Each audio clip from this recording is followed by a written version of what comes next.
All right. Hello, hello, everyone. Welcome to stream. I'm giving you a warning right now. I'm giving you the warning right now. Apparently, ads are going to run for you guys in like 40 seconds. So I'm just telling you that right now. For some of you, you're going to get ads in a minute. Just as a fun, fair warning for all of you. Because I've set it now to be like everybody gets ads at the same time. Yeah, I've been monetized for a little bit now. Hello, everybody. Hi, Cryo. How are y'all doing? What's the vibe? What's the energy? Thank you. Have fun at the water park. I got 10 seconds. 10 seconds and ads will run for some of y'all.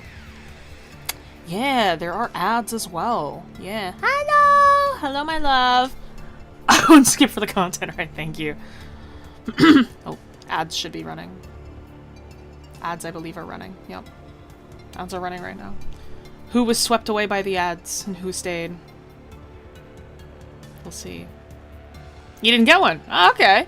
Yeah, it said ads will be shown to some viewers. Not you? You're watching the ads of Spirit, free of ads.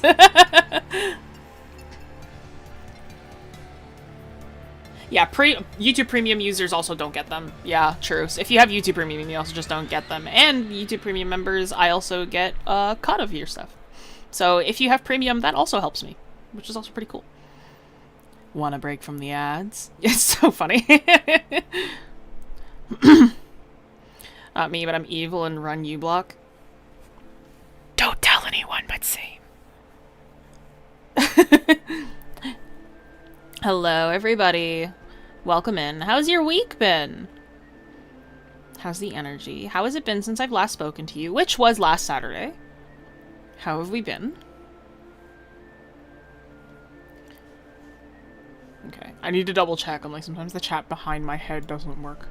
It's been pouring all week. That's the opposite for us. For us, it has been smoggy. The sky was orange, and then it went from looking like unhealthy pee to healthy pee, and then it was just really smoky and smelled like a campfire outside all Thursday. And then Friday it didn't smell like a campfire outside, but it wasn't, the air index was still really bad. Orange, yeah. First time catching stream on this channel. Oh, welcome. Yes, welcome back. Good to see you again. Managed to get some writing done today. I sketched yesterday, so pretty good. That's good. The sky looked like Mars, it did. I'd be dying if I was in Canada. I have asthma. Dude, you would be. Genuinely. It was like on the first day that it was going on, like they told everybody just like don't go outside. Like stay inside because the air index was just so bad. Walked 15 minutes, couldn't breathe, yeah. No, it's rough. It's really rough going on right now. Almost done with completing your certification. Hell yeah. Love that for you. Yeah, Ontario had the worst air quality in the world for a while. It's true. Half of my province was on fire. Which, by the way, Ontario, I believe, is larger than Texas. So if you'd like to think about how over half of my country... Not country, sorry. Over half of my province was on fire. There you go. Freedom units for you. Been doing some fun character designing. I saw in the, I saw in the Discord. It looks good. Yeah, just for freedom units, if you're... if you want kind of a size comparison. Canada is, like, the second largest country by landmass, so if you were ever, like... Because you get some people where it's like, oh, have you ever visited this province? It's like, no, it would take me 2 days to get there by driving. Slowly working on attacking people on art fight. Hell yeah. I'm glad. I'm glad that you're still going on it, because I'm not. Clearly. I'm catching up on all of my other work. As you can hear, I'm really tired. I have been having a week, for sure. Going on the road for 5 hours while on stream. Oh yeah, you said you were traveling. Yeah, because you're going... I'm not going to dox you, but I know where you're headed to. I do know it should be more than 5, though. Because usually, when I go to where you're going, it takes 8. From what I remember. One of the weeks of all time. It has absolutely been one of the weeks of all time. I've been having woman moment I have submitted. I'm sorry, Drew, the submissions were closed. So even if you did submit, I am gonna cut it off after a certain point. I apologize. But yeah, I have absolutely been having one of the weeks of all time. I have been having a woman moment this whole week. So genuinely for 2 days, all I did was like sleep and cry. Like that was my entire Wednesday and my entire Thursday. And then Friday I went and I gave myself a new tattoo. Shout out women, shout out women, shout out women, shout out uterus havers, everybody who has a uterus in chat. I see you, you are visible, you are seen. I should stop calling them woman moments. I should start calling them uterus moments. That's what it is. Me when I see period cramps, I'm 6 feet, by the way. Yeah, I should stop calling the woman moment. I should say uterus moment. Like, I should call it uterus moment. Genuinely. I should start calling it uterus moment. But yeah. But I gave myself a new tattoo yesterday. So I have a knee tattoo now, which is pretty sick. I'll show you photos. It's pretty sick. But then it was like, after that, I was really tired, but I still went out for the whole night. And then I played 𝘫𝘰𝘪𝘯𝘰𝘰𝘁 for like 3 hours with my friends. What the fuck did I join into? Uterus moment? As a uterus haver, I was having a uterus moment this week. Is what it was. You played it? I did! It's fun! I'm really bad at the game. Which is actually really funny that I'm really bad at it. No, I'm surprisingly not good at mecha. You know why? Because I might be a good artist. I'm not creative at finding hiding spots. I'm actually dog shit. Like, listen, we played on a peak map, like the peak climbing game. Like, they made like a map of the airport, and it was like, I painted myself to look exactly like one of those rocks. Unfortunately, it's a very open area, and I was very easy to spot as one of the rocks. You know what I mean? No, it's super fun. It's tons of fun. I highly recommend it, genuinely.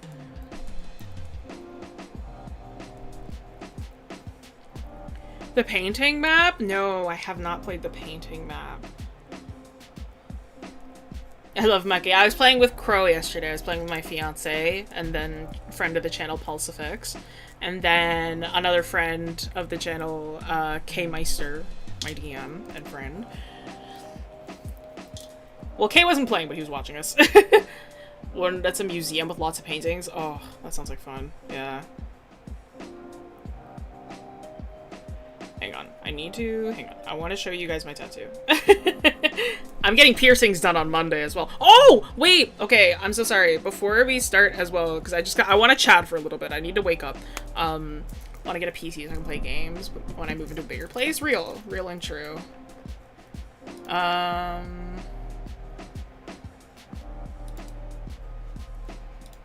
Here. This is where it's placed, so it's on the knee. Like, you can see it. So this is, like, where it is. So I did that on my knee. And then, like, I have higher quality photos. Hang on. Oh, you can clip into them? That's good. I want to get a PC. Yeah. Oh, you said that. And then... Here, this higher... Ooh. Copy. My mentor took these ones, so they're higher quality. So there's one side, and then from the front, and then from the other side. Yeah. How'd that feel? It honestly wasn't that bad. Like, my ankle was way worse. It was, like, honestly, like, this wing, you can tell which was easier to do than the other, because like this wing on the inside here actually hurt more because it was getting to my inner thigh. So like this wing hurt a lot as I was doing it, but then it was like the star didn't really hurt at all, but then this wing was like nothing. Like it didn't feel like anything at all, but it was a really awkward angle because I had to like bend my knee inwards and then bend over myself to tattoo my own knee, right? Gonna say you're insane for a true knee tattoo that fucking hurt. I've never done a real knee tattoo. I've never, obviously, like, both my knees are untattooed, but like I might one day. How'd you get that shading with the noise effect? What do you mean? Oh, like the little this. So you get, so the type of needle that this is, it's called a round shader. Thank you.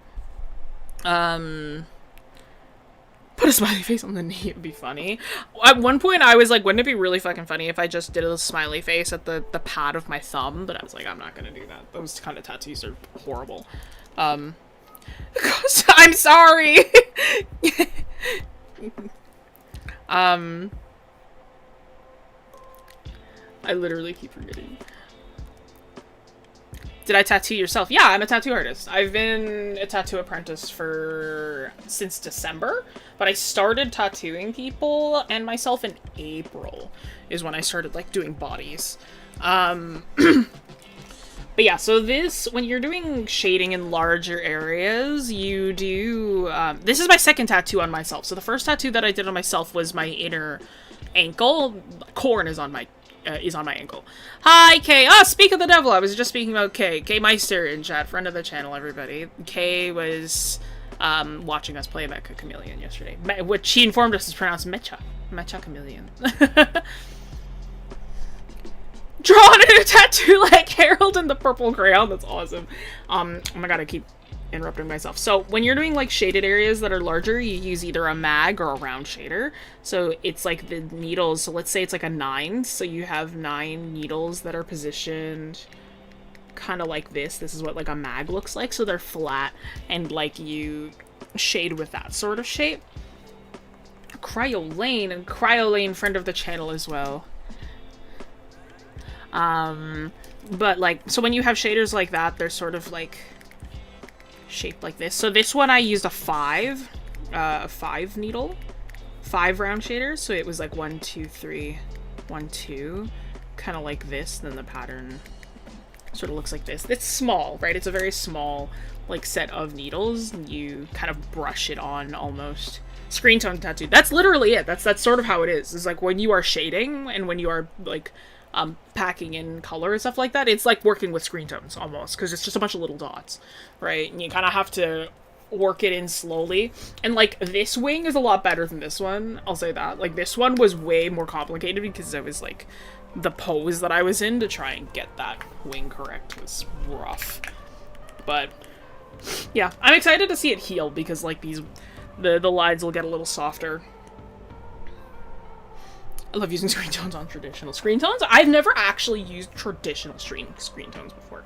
I've only ever used like the brush, like the digital like halftone brush, screen tone brush. I've never actually used like traditional screen tones, which like I want to try them, to be honest. Tattoo contortionist version? Dude, no one is crazier than my own mentor, I think, because she tattooed her own body. All of it. Like, she has tattooed, like, almost every part of her own body, including, including, like, part of her chest and her neck and, like, her arm and, like, her legs. And, like, I'm just, like, she's tattooed a sleeve on herself, right? She's tattooed, like, a full sleeve on herself. You know what that means? She had to bend her arm backwards, and she was also staring in a mirror while doing it, apparently. Because she's kind of insane. But I really love her. She's really fun. Tattooing yourself seems like it's hard most because you're just hurting yourself. That is part of it. It's like you're kind of hurting yourself. But especially in areas where it doesn't hurt that much, it's not that bad. Like, it kind of just feels buzzy. That's impressive. It's very impressive. The fact that she tattooed her own neck is, like, really crazy. I was like, I remember when she told me that, I was like, and she was like, yeah, when I was, like, tattooing my own neck, I was like, you what? And she was like, oh, yeah, no, it's like, this is, I did this myself. Alright, and I was like, and she was like, yeah, I know, I'm, like, crazy. I'm like, yeah, you are, actually. That's really crazy. Let's have a trad art day next time I'm in Canada. Hell yeah! I'm so down. Hello. But yeah, no, she's really cool. Taking drawing on yourself with a big pen at school to the next level. No, truly. It's not even a big pen. This is a needle. She uses a single needle as well. We both use singles. It's like she taught me to use a single needle. I'm like, I actually really like the single. I kind of want to try using a 3RS or a 3RL. That's what it is, a three needle liner. So like when you have like multiple needles as liners, you have multiple needles, but like they are stacked together, so they make like little, really enclosed like shapes like that. Right, so it's like the 3RS is like this, or 3RL is like this, a 5RL is like that. And it's like, they can go up higher and higher, but it's like the higher you get, the harder it is to use. How did you get into like a mentorship? Like an apprenticeship? Chance. Pure chance. So my father's a photographer. Those who don't know, my father works as a photographer. He works, he did like professional photographing for a long time, and it's like now he works in a store where he repairs cameras and sells used cameras and stuff like that. So he like was working one day and she walked in. Tattoo artists need a lot of camera equipment, if you didn't know. So she was walking in to get a tripod, I believe. And my dad was asking what she needed it for, and she was like, oh, it's like, I'm a tattoo artist, I need to position myself. And my dad knew that I was looking for an apprenticeship. He's like, oh, you're a tattoo artist, are you looking for an apprentice? And she was like, I am, actually. And I made my portfolio in 3 days and I got my apprenticeship. Like, it was genuine chance. It was actually genuine chance. And she preferred a traditional... I had a portfolio, but she preferred something traditional. So I was like, I had to make something completely brand new from scratch in 3 days. So I was like, I spent 3 days just, like, drawing like crazy. Like, it was like... And again, like, traditionally. So I was like... I went through a lot of paper that I hadn't been through in a long time. I don't think you ever told me that story. I did. I've told you this story many times. Many, many times. Unless you're joking. Unless you're joshing me. But yeah, that's... So much respect for tattoo artists. Very skilled, also super high stakes. Dude, it's so high stakes. I still don't think I'm amazing. Like, I think I'm, like, mid at best with tattoo art. Like, I think I'm, like, okay. But, like... especially in the beginning, it felt, it's weird to say, it felt really good,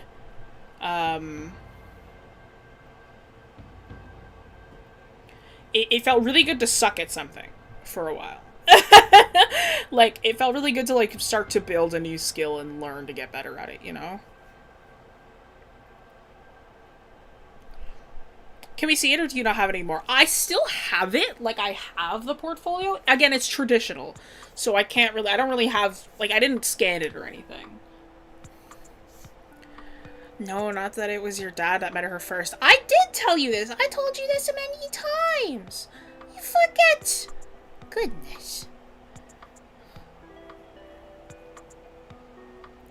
I must have, because my coworker was talking to me. I'm sorry. I'll tell you later. Good old Russia dopamine, dude, truly. It's like, it's weird. This is gonna sound really weird. It's weird when, like, you are... Because I've been good at art for so long. And, like, it was weird using the machine properly for one of the first times and, like, working on fake skin. And I was like, oh my god, I have no clue what I'm doing. And this is so hard. I just never told him. No, I told him! I know I told him. I know I've told this story before. I know for a fact. I've told this story many times. She told it in stream like 900 times now. Well, if it's not in stream, like, I know I told him outside of stream. What's fake skin made of? Fake skin is rectangles of silicone. So it's like silicone-like material that I have... Here, I can take a picture of if you want to see some of my fake skins. Ugh. So I've still got those on hand. Right.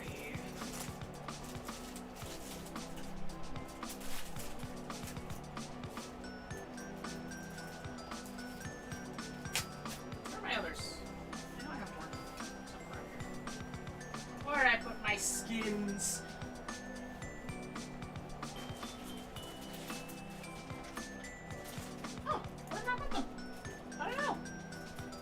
I have more than these two.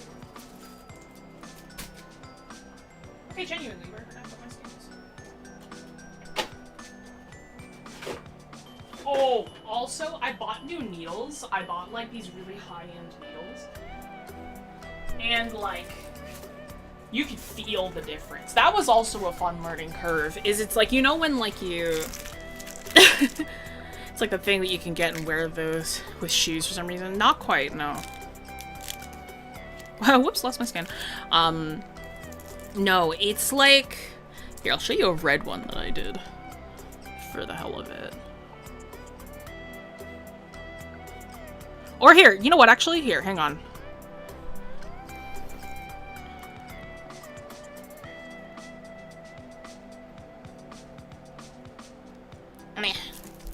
I'll show you what fake skin looks like. These fake skins are kind of fucked up because, like, they're a little, like, beaten up. On a scale of 1 to 10, how weird is it to touch? Like a 1. It feels like holding, like a pen grip, almost. Like, it's similar to that. But it's like a little squishier, I guess. Why can't I send images? Is Discord bugging out on me? What's happening here? There we go. God. Yeah, like silicone rubber. The shops I considered applying used pig skin. Pig skin is traditionally what people would use. So pig skin is like an old traditional sort of like thing. Pig skin and oranges, like fruits, are very traditional. So like silicone is like a newer, more contemporary thing. But yeah, so this is one of my fake skins. This is one of the old ones that I did. I freehanded this this centipede for the hell of it. And this was where I was starting to learn how to do gradients properly for the first time. Let me tell you, if any of you are like, I'm feeling like getting a tattoo. Alright. Oranges, yeah. It's also a pretty common one. Why people do oranges is because it's like, it's still squishy, but it's a little firmer, and it also has, like, especially if you get, like, very porous skin, that's also what that, like, it's actually a very similar texture. Yeah, it's also with the texture. It's scary when an artist knows how to freehand a complicated form. It's not that complicated. I find that it's, like, this is a lot easier to freehand than this one is. This is the tough stuff, alright? If you're ever like, I want to get a tattoo, and you're like, I want something that has a rectangle. I want something with straight lines. I want a perfect circle. You better look at that artist's portfolio, and they better already fucking have that in there, alright? Don't you dare go to an artist who does mostly organic forms and go, I want this perfect rectangle on the side of my arm. You're gonna be hurting. You're gonna be killing them. That's what's gonna be happening, alright? That's what I'm saying right now. Okay. Hello.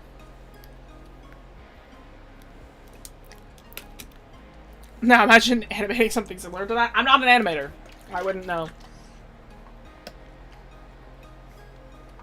Noted. Yes. If you're getting geometric artwork, you get an artist who already does geometry. Alright? You don't go... Straight lines and tattoos are an art of their own. Dude, it's rocket science is what it is. This rectangle sucks ass. Alright? It's so bad. Like, it's not good. There's, like, a line or two in there where I'm like, I did okay! But then it's like the rest of it, these are horrible. Okay? I don't know who started the trend of getting just single straight lines on their bodies, but I hate them. I already need a Halls, dude. I think I'm getting sick. Like, genuinely, I think I'm getting sick.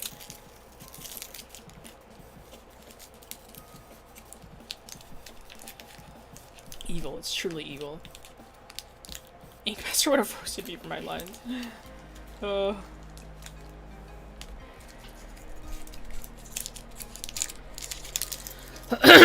to the tattoo parlor just to get a single straight line. Sucks. Sucks. All straight line and not straight surface. Yeah, no, it's horrible.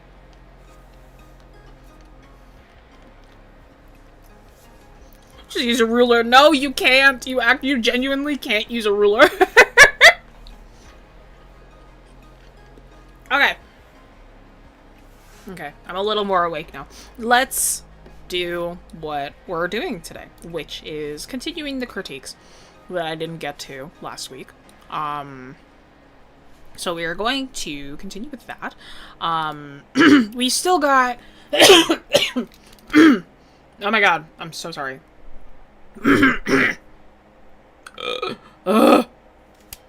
Sorry. Genuinely, my throat is like so phlegmy right now. That's not a sneeze, that's a cough. I'm kind of just dying. Don't mind me. Not even the weirdly bendly ones? No, because, okay, sorry, last thing before we get to it. So let me tell you why you can't use a ruler when you're working with tattoos. Okay? The look on the client's face when you pull out the protractor. No. Let me tell you, trying to tattoo with a ruler would be wildly hard. It would be so much harder than just trying to freehand a line. Let me tell you why. So, tattoo needles, tattoo cartridges. Let me show you a picture of what a tattoo cartridge looks like. I'll show you the ones that I have. I have the Quadrant.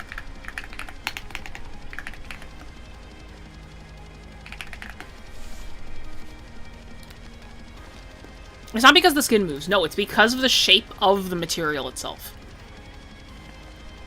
Hello. I have these guys. So, this is a tattoo cartridge. Okay?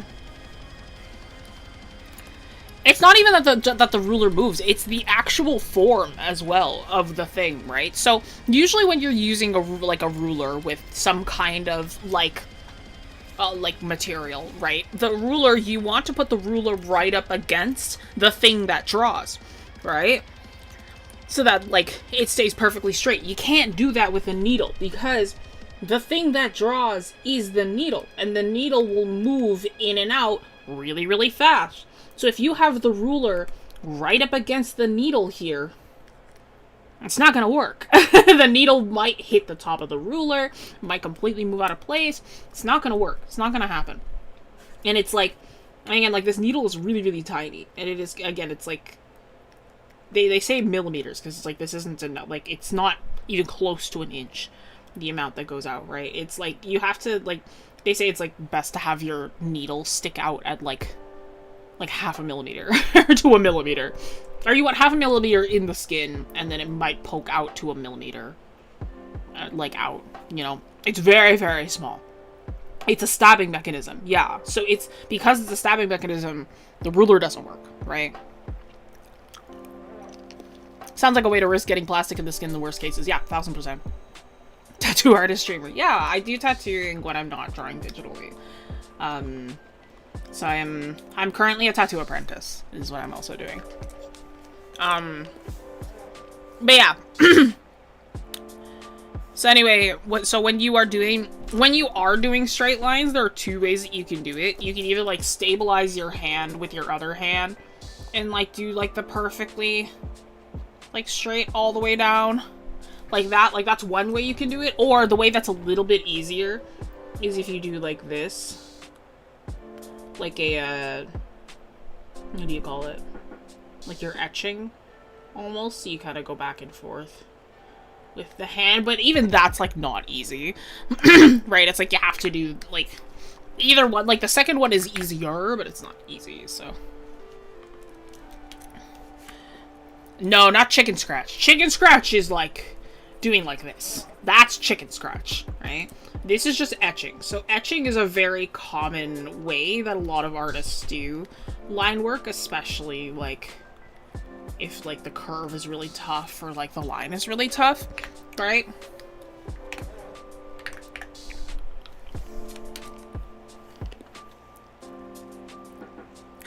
What if you just lock in and have a jack shoulders and you never have shaky lines? Not quite. Currently studying design at uni to be a tattoo artist myself. Design is one part of it, of tattooing. I feel like the hardest part of tattooing is the actual technique to tattoo. And the only way that you get better is when you actually start tattooing. Like, as somebody who is currently learning, it is truly, like, and again, it's like, even if your tattoo artist is like, oh, I've got, like, 2 years of experience, they're a beginner. That person's a beginner. And let me tell you why. Because tattoos take a while to heal, right? So the only way you know what your improvement is like is once the tattoo is healed, right? Because then you have to see the progress of that thing over time, right? And like, it's not like it's gonna be like an immediate thing, you know? Makes me think of all those horrible TikTok tattoo artists that somehow get clients. Like, what? It's strange, but you know. Okay, critique. We're doing critiques. We're catching up on critiques. We had a few left to do. We had about, from what I calculated, I think we have like 15 or so left. So let's get into those. And me. We'll see if we have time. Honestly, so I want to get through the rest of them today. If I end up not being able to get through everybody today, like the last of the people, I'm so sorry, because I'm not going to do another one. Like, I'm not going to continue the streams. So I will do my best. No, so these are already pre-submitted critiques. How much we got? We got like 16, I think. But we'll see. If I had to guess, we might not get through all of them today, but I will do my best. So this one is by 𝘫𝘰𝘪𝘯. He said that he was doing an experimental piece that he finished pretty recently, practicing drawing forms in complex ways, and incorporating a lot of color theory into my pieces lately. I'd like to get some critique on my composition, color, lighting, the way I drew heads, specifically dragons on this one. I appreciate the feedback a lot. God, I'm not making it. Yeah, probably not. Artist in chat! I saw your name, and I was like, ah. Yeah, you're getting critique because you're first! On the dragon heads, and you're good. Wait, hang on, I just noticed something.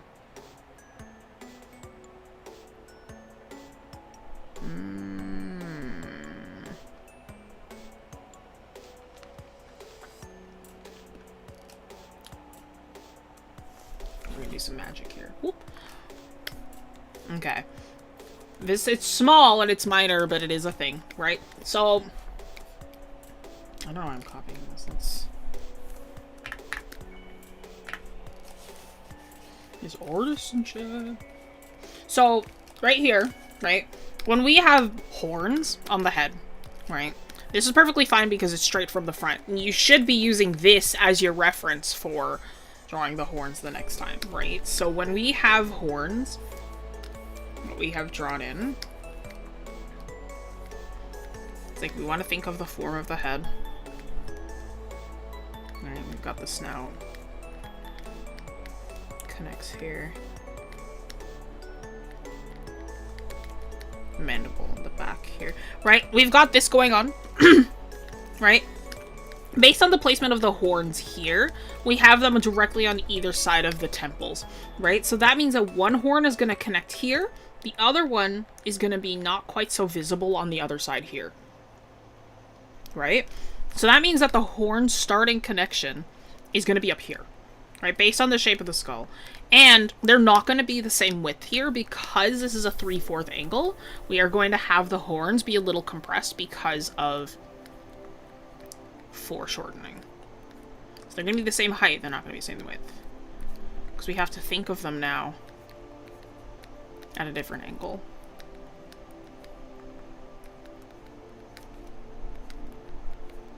Right? So we're going to have these going in different kind of ways. Right? You see that difference? Right? The difference between this versus this. Right? The connectivity wasn't quite there as it was with the original one here. Right? You can also use the reference of how the ears are connected, right? You can see that some of that white is popping up above the ear here. So it wouldn't actually make sense for the ear to pop up above that and this to dip that far below. And it's like you can also see that the fur here cuts off on top of the horn, which that is not how it goes here. Right, because I'm assuming that this is connected somewhat to the brow there as well, right? So think about that. You gotta think about that too. I wrote this 3/4, forgot that I flipped it, so then 3/4, there we go. Right, so that's one thing. Your lighting's fine. I wouldn't really change much about that, I don't think. Composition is alright too. You're in chat, tell me your intentions behind this. Yeah, join the herd. You said that this is an experimental piece. What was your intention behind this? Tell me. This is what's great about having the artist in chat, because I can ask questions. Because to me, this kind of feels like like the character in the lighting void, you know?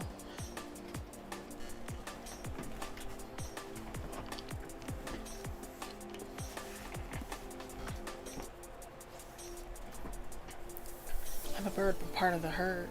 Like a flock member. Would we count birds as herd animals? Sheeple. We are, in fact, sheeple.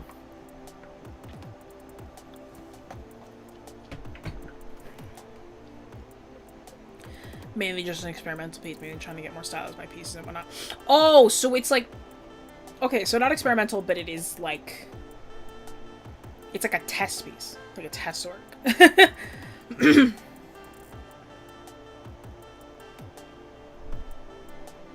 Colors in the way I stylize may not have many. Yeah. I'm very gallery coded. So every time that I hear experimental, I think like, oh, you were doing contemporary work. Like you were doing something that was like, there's intention behind the piece and it's more artsy and more like that's like, every time I hear experimental, I'm like, oh, okay. You know.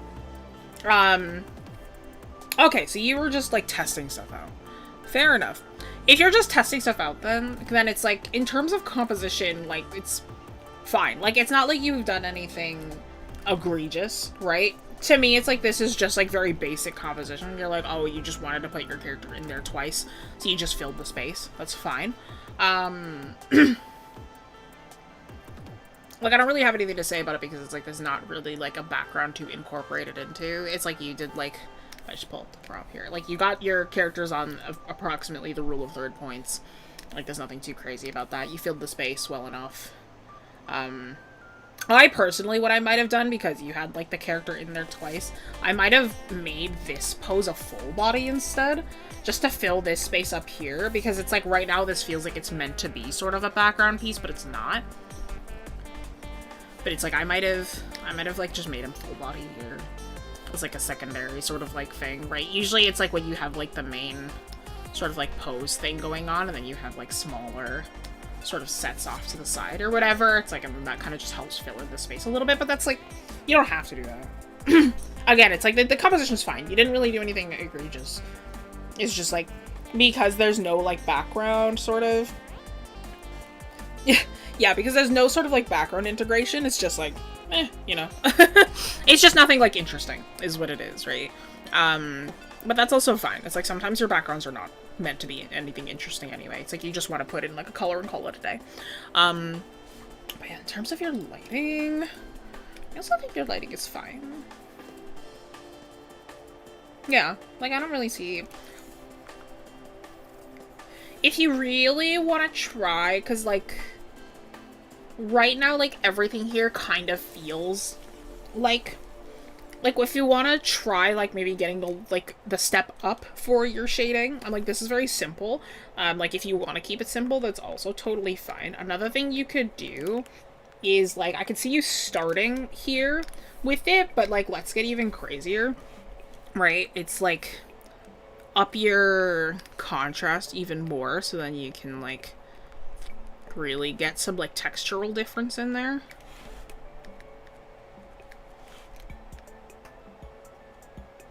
Right? So it's like that feels like really, really shiny. Right? On that end. And even like in areas where it's like maybe it's just like, because like hair reflects a little bit unless it's meant to be like super, super coarse. But it's like maybe even here. It's like you can get a little bit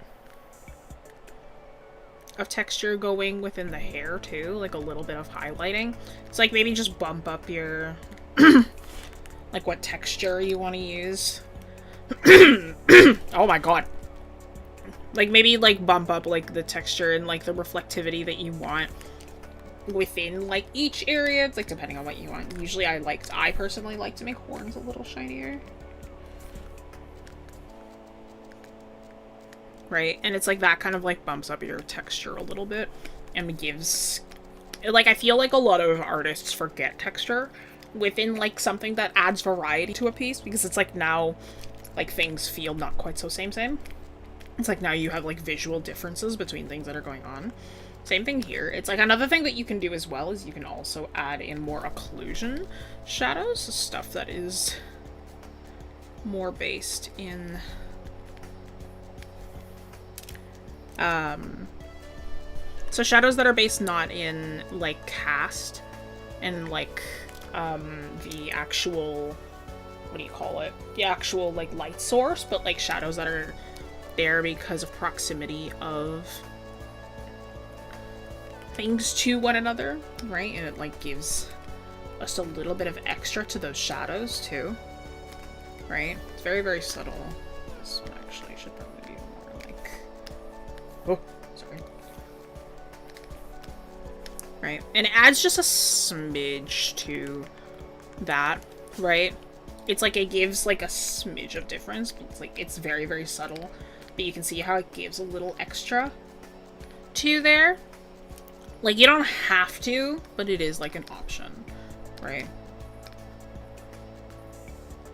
But yeah, it's like texture is something that people kind of forget, I feel, when they are working with like their characters, and like they forget to add texture because it is like, it's like, oh, I'm so cartoony, I'm like, I don't really need to think about it. But it's like even like small highlighting like this, it's like it breaks up the forms a little bit more, and then also adding occlusion shadows back in there, because like occlusion shadows are just the shadows that happen because two objects are just so close together that light won't make it, right? So that's another thing that you can do. Yeah. Oh, if it was a limited palette challenge, yeah, that is like on like you figuring out how to do that sort of texture in each spot. But yeah, for when you're not doing limited palette challenges, there you go. You can think about that too. But all right, this is a nice and easy one to start off on. Everybody claps for Cyrix. Thank you so much for submitting. Thank you for letting me take a look at your work. I love it when it's like an easy start. Like I don't have to say too much. Because it's like, it's good. You're good. I'm like, I don't really need to say too much to this one. It's nice and simple. Nothing too crazy. Ooh. The artist is in chat for this one, too. Fascinating.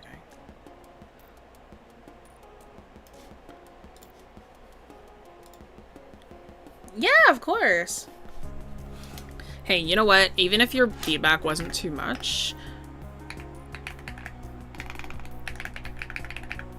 that's okay.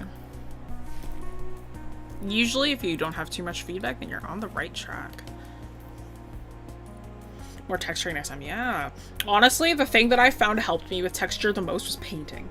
Like, instead of, like, doing, like, cel-shaded work like this, like, painting. Because painting forces you to do stuff that's a lot more complicated. Not to clap her in front of my judgmental family because I low-key forgot they were here. Alright, next person, Louis. Oh, I'm so sorry. Wait. I forgot. This person, Cyrix's Twitter. He has a Twitter. It's 𝘧𝘰𝘭𝑭𝘰𝘳𝘥 on Twitter. Plug. That is the social media that he gave. Yes. 𝘧𝘰𝘭𝑭𝘰𝘳𝑥 on Twitter. Yes. But yeah, paintings force you to, like, do texture, so. So this person, Louis, he plugged his art fight, which is 𝘥𝘰𝘪𝘯, which I know that username. They're in here. It is. That's why I was like, oh, artist is in chat. Indeed. But yeah, 𝘥𝘰𝘪𝘯 on art fight. If you would like to go and check them out. Yes, Louis, he said, I should go to school on a Saturday. Hi, Ian. Ian, friend of the channel, everyone.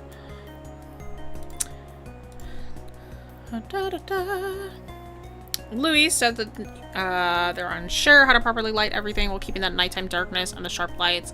That plus it's meant to be a bus stop in a forest. I don't really know how to make that clear without being overly detailed. Understandable. So, the artist in chat lighting in the dark is really, really tough. And it is, like, especially tough to do really dark things when it is, like, you're like, oh, what I really want to do is I want to make this look as dark as possible all the time. Now, there is a principle of art theory. It's called Chevreul's rule of color interaction. And what that essentially means is that everything will appear a certain way based on the context that is given, right? You'll be able to see things in a certain way based on how the context is surrounding it. And its appearance will change based on the context that is surrounding it, right? In terms of color. Now, when we want to draw something in the dark, most of the time, because if I take my color picker and I go all the way around here, right, look at how low that little picker is on the bottom there, right? Now, the problem with us having all of these colors all the way on the bottom here is we are leaving ourselves no room to get any darker or get any lighter, right? There's something amazing that we can do, because I promise you can move it up to here-ish, and it will still look really, really dark. Let me show you how. It's because that is still on the darker end of the spectrum, right? It's not like it is super, super bright, because with this that you have right now, right, it's like when you light it here, it's like this kind of feels very washed out. Everything sort of feels very washed out, and you'll want to give yourself enough room to light something and unlight something, right? So let's instead make our background more like this kind of hue, right? Let's start with this, because what we can do, right, because let's say that this is our darkest hue that we want to use, right, for our nighttime sky. We can make it a little darker. Let's say that we want to do it here, right?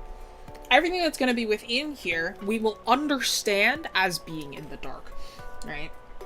If we want our bus stop, we want these kind of rungs to be a little bit darker. We're giving ourselves more room to have that be darker here.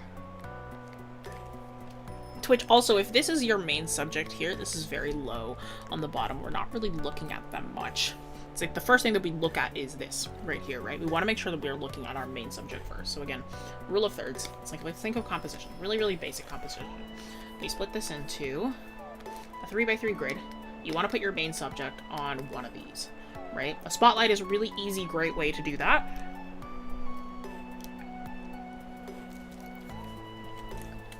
There is not a spot in the Discord. This was a special event that we did because people helped raise money for my back to heal me. So this was a special event.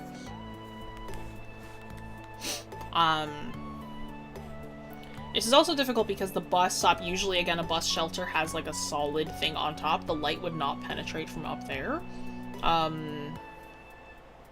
It's like, yeah, you have like some clear stuff going on through here, but it's like there will be a pretty intense shadow coming from up here. So you might actually not want them in the bus shelter. You might actually want them outside of it. It's like, let's have the person here. All right.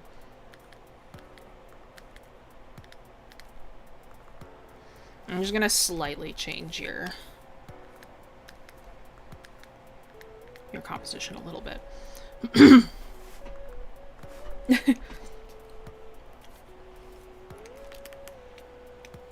Actually, we're gonna... hang on.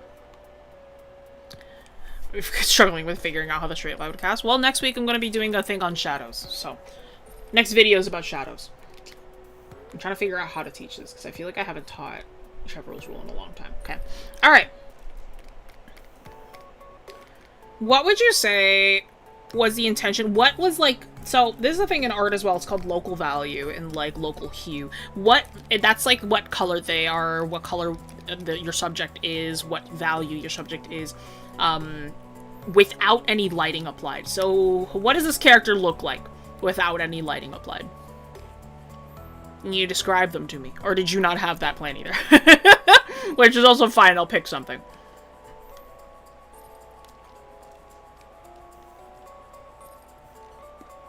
I do know Chevreul's rule like the nib of my pen, but it is like... I feel like it's been a while since I've, like, explained it properly. I'm also still kind of waking up. Let's just figure out how to teach it. I need to, like, slow down. I'm like, okay, wait. I I need to go back a couple steps. Originally blue. Okay. So let's say... I think it needs more blue. Let's say that their original blue, let's say that it was something like this. Okay? Let's go with something like this. This blue, if I was to put it here, right? That's way too bright. This character does not look like they are in nighttime at all. Right? If I was to keep this blue the exact same, this character is way, way, way too bright.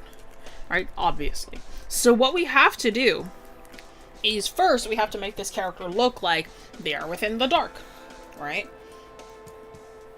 Does that mean that we are going to make them just as dark as this background? Of course not. We need to make this blue look like it fits in this blue. So we're going to take this original one. We are going to make it a little darker, but first we're going to move it towards this hue a little bit.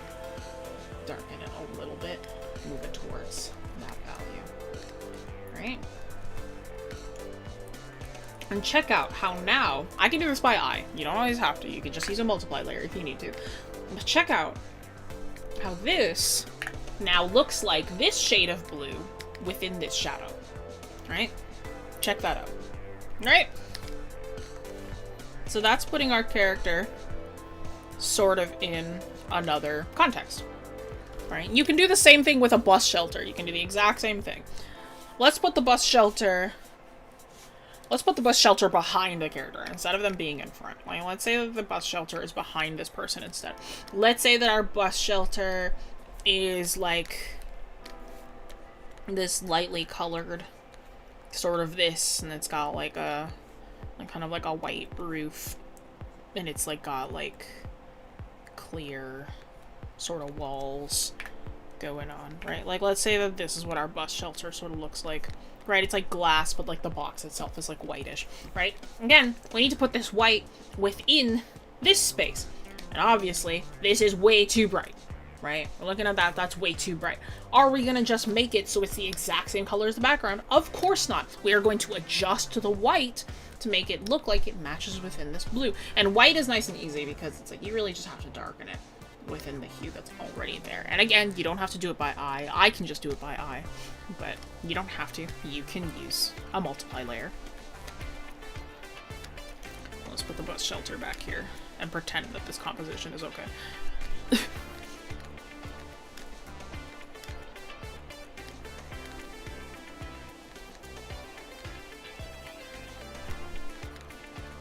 Right. And again, now you can see that this white looks like it's like shaded. It looks like it is within the shadow. Are shadows more saturated or less saturated? That depends on how saturated your light is. Why you should multiply when I can suffer instead? Hey man, I can do this without suffering. It just takes a good eye. It takes practice. And now, another thing that you said is, oh my god, but I wanted this to look forested. I wanted it to look like there were trees. If we took a tree, let's say that this tree is kind of like this, right?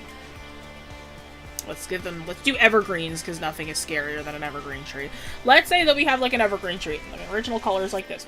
Once again, we try to put that color in here, way too bright.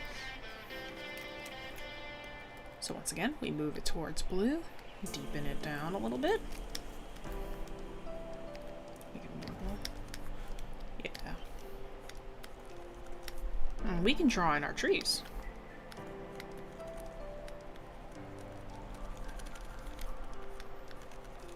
And you can do an extra fun little thing as they get farther away from the figure. There's a fun little thing, it's called atmospheric perspective. As things get farther away from you, they're gonna match the sky a little more. They're gonna kind of fade away into the atmosphere. Because now we've given ourselves more room. We can make the further trees either darker or lighter, like whichever one you're kind of hoping for. Whichever one makes sense in the moment. Right, as the trees get farther away and smaller, I think you can make them a little darker. As they sort of move away. And this kind of sucks, right? The way that I'm drawing it right now. But, like, there are proper examples of how to do this, right? I'm not going to sit here and paint you an entire new piece. Right? Adds fog.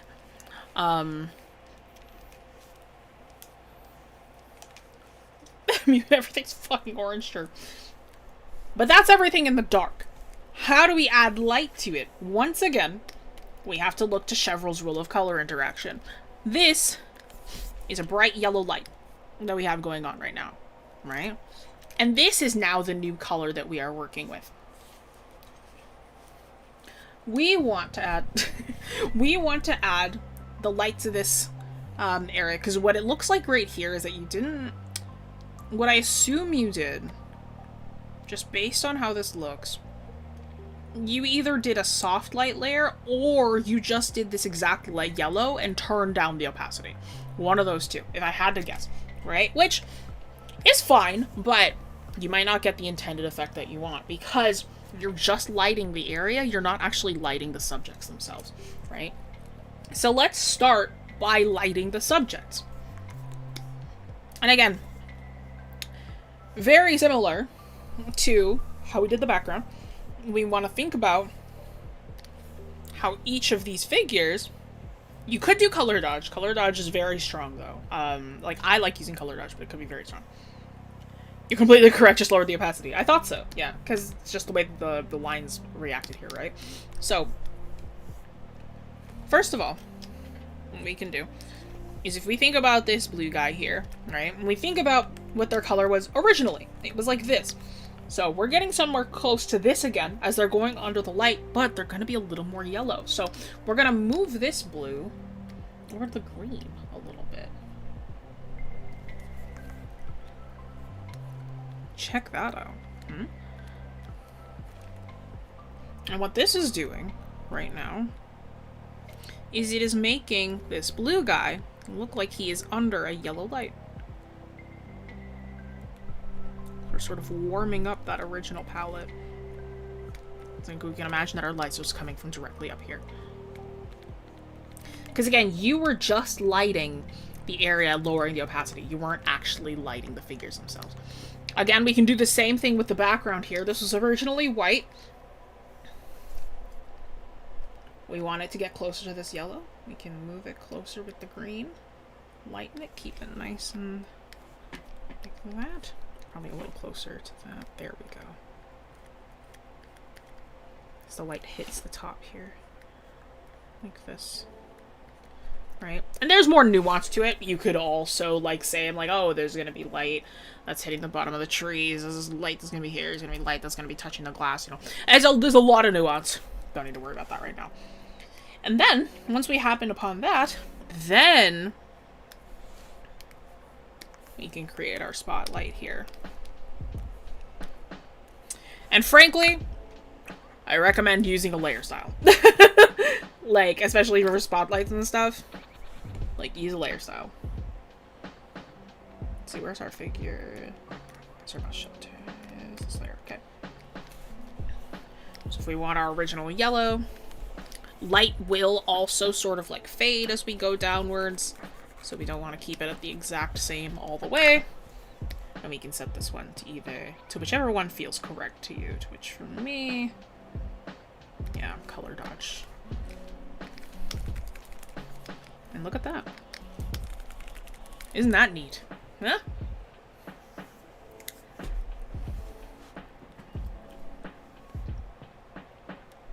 Color just not look great with the rest of the colors. It's true. Check that out. Yeah? Because now you have drawn the actual objects being affected by the light, right? If you just draw in a light source and don't draw any of the objects being affected by it, it doesn't look correct, right? Especially with spotlights, you gotta make sure that each object is actually being touched upon, right? Obviously, another way that you could have done this one instead of doing it by eye is you could have also just changed the layer to color dodge.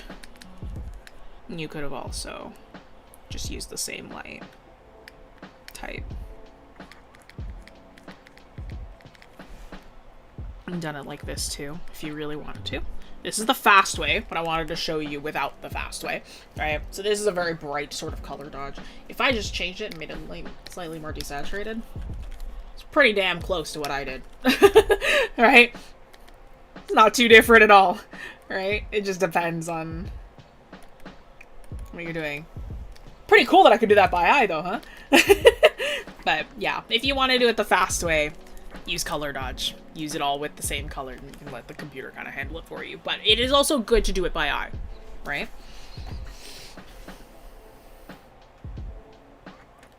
It's scary. I like color. Wondering how objects actually look. Like, can you see through the light but aren't actually directed by the light? Is the same or different? How objects would actually look, you can see through the spotlight but aren't actually directed by the light. That's what it looks like with this. So if you have like a spotlight, somebody standing behind it, that's this effect. If you have ever stood on a stage before, I don't know how many people have this experience, but if you've ever stood on a stage and you have a spotlight on top of you, it's actually very difficult to see the crowd because you within the stage, you are being blocked by light almost, right?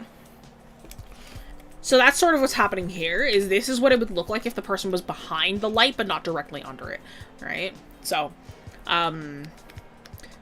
like this is, or like not being affected by it, like at all or much, right? So that's sort of how that looks. So if you really want them under there, you're gonna have to draw them being affected by it. All right? But yeah.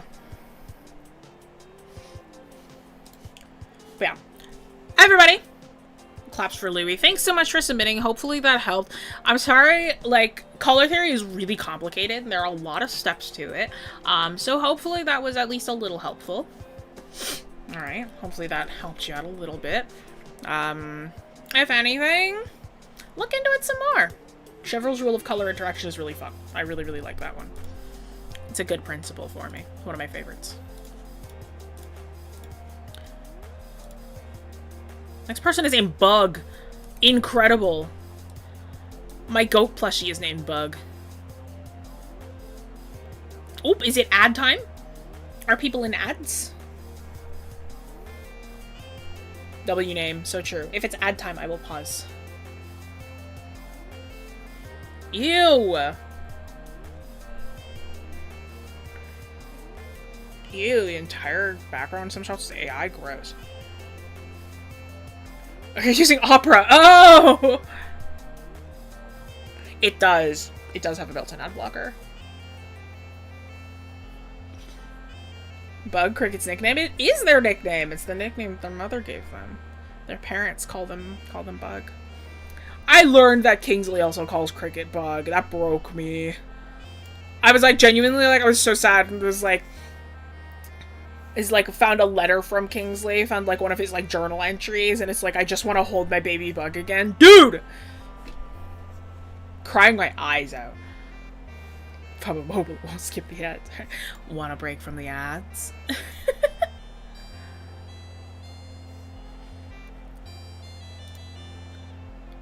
I'm now not in an ad. Hell yeah. Okay, wait. What's this artist's name? Oh, Bug. That's right. Your name is Bug. What are your pronouns? His name is Bug. I love that you keep saying that Sunny is your favorite character. I haven't talked about Sunny that much.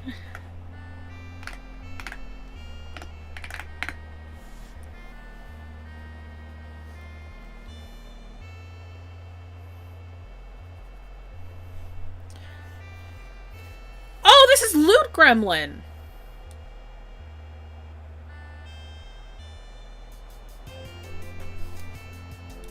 It's you! Is artist still in chat? Loot was here earlier. Your name is Bug? Or did somebody steal from you? Yeah, his name is Bug, and then for social media, he put, his name is Drugan. Oh, it's Loot Gremlin. Okay, it's Loot. Your name is Bug? It's a cool name. Okay. Guys, while I'm getting this next file open, I went to go see an allergist this week. A face said, may I have your name and bug obliged? True.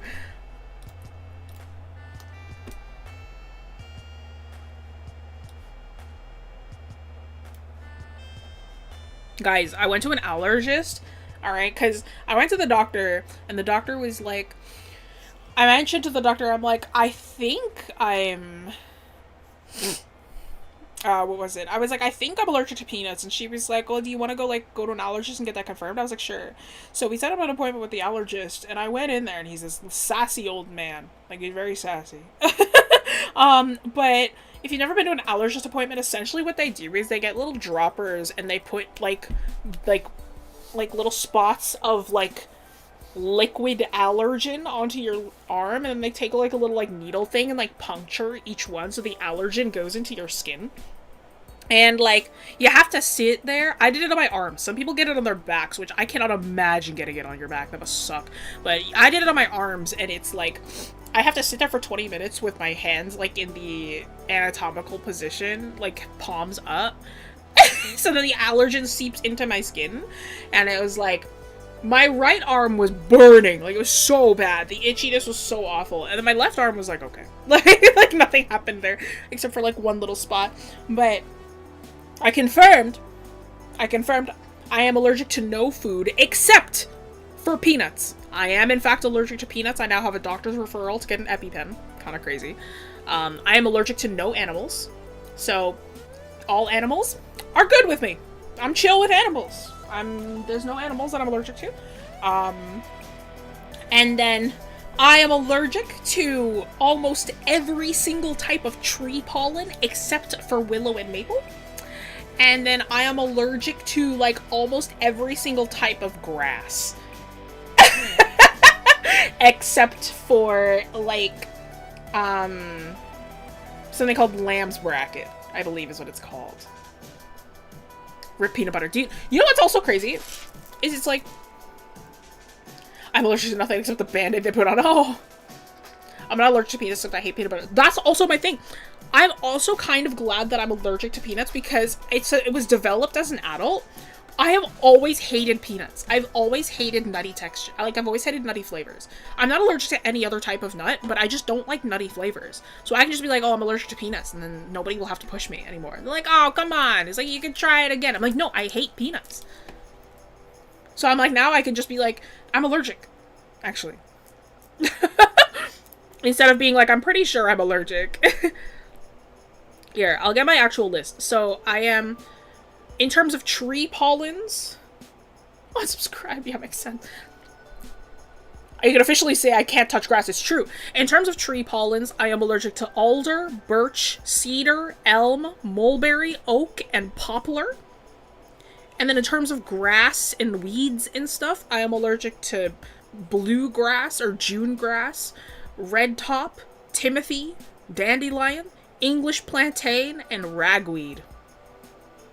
But yeah, oh, sorry, and I'm not allergic to lamb's quarter. Lamb's quarter is apparently edible.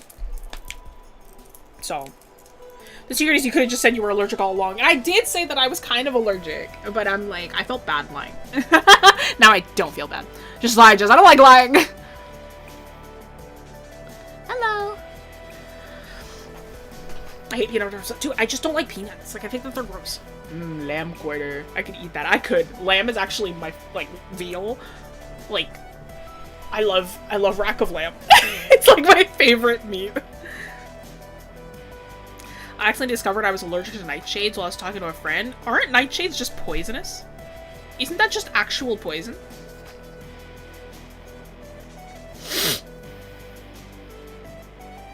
Do your parents have any of these allergies? No.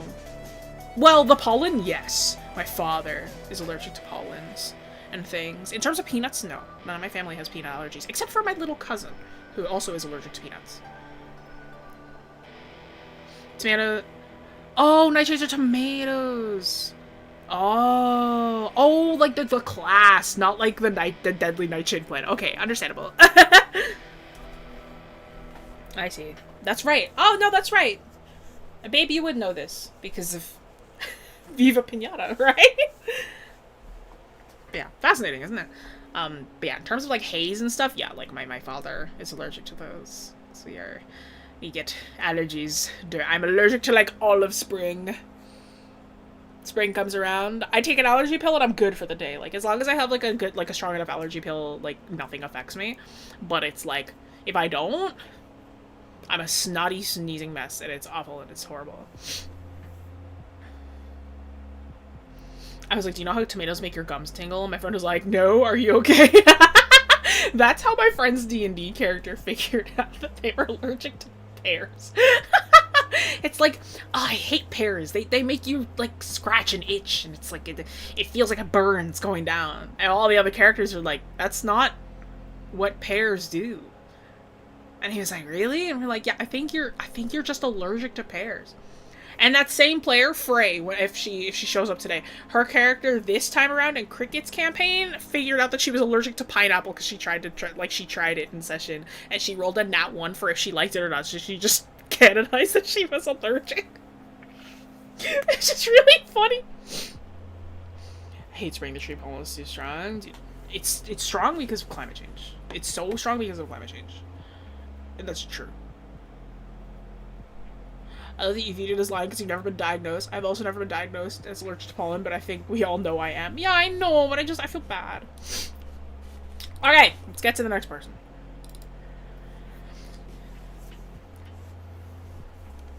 My mom knew all along she has the same allergy, she just ignores it. Oh, that's not good. Alright, Luke Gremlin. Luke Gremlin on Magma and on Insta. It's so funny that he put his stuff here, but then didn't put it in the social media section. Which is really funny to me. Mainly struggling on drawing the body as a whole. However, I prefer if you helped on where the pecs would go and how to make the arms look natural, attached to the shoulders and the legs to the hips. On mine often look like Legos when I try and draw them. You got it. So, I'd be so mad if I develop an allergy as an adult. Things happen, dude. Let's do it. Let's draw those connections. So,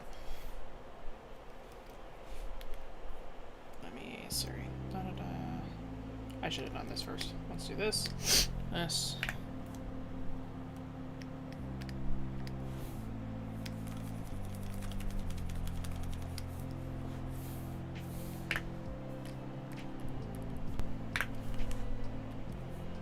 Because you're pretty damn close already. This is a very silly character. I think they're cute.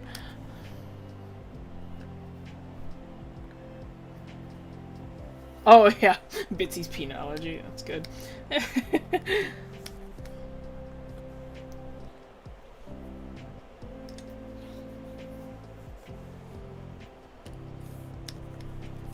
Okay. Pectoral muscles. Alright, everybody's got them. Pectoral muscles are just your chest. If you have boobs, your boobs are on top of your pecs. It's a muscle, it's there. It's how our arms move, right? Boobs are fat. So it's like underneath the layer of fat, you've got muscle, alright? And every muscle on the body, apparently you're allergic to smoke. Well, make sure you're not near any smokers. Like every other muscle, they all sort of intertwine with one another. And the best way to position the pectorals is between your shoulder blade and your bicep. And then on the stomach, you want them above the abdomen muscles. So, let's start by drawing off our fun little rib cage here. Just a very general form of a rib cage, which rib cages are more like egg shapes. They are not perfect ovals. So we got something sort of looks like this. We'll have our sternum here. Which we got like, I'm too lazy to count the ribs, but we're gonna ribs. And from the ribs, our sternum here, we have our clavicle that goes across like this, and then that connects here to. Well, the clavicle would actually be a little lower. It would actually be... well, no, it would be like this. And then the clavicle connects to the scapula And the scapula connects to the arm. So it's like this. Boom. Alright. So let's say it's like this is what we're starting off with our bones. Right?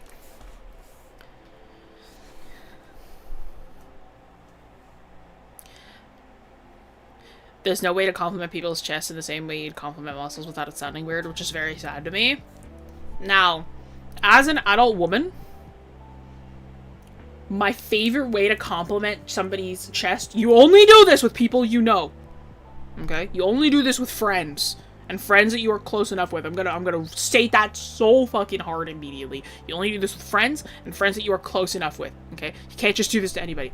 But my favorite way to compliment chest is just to compliment it anyway. Do you need to draw the backbones? Force a habit.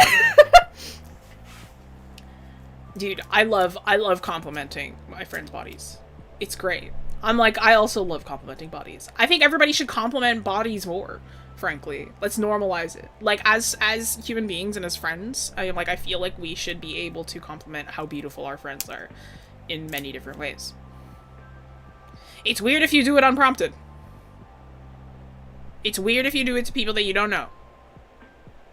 But, like,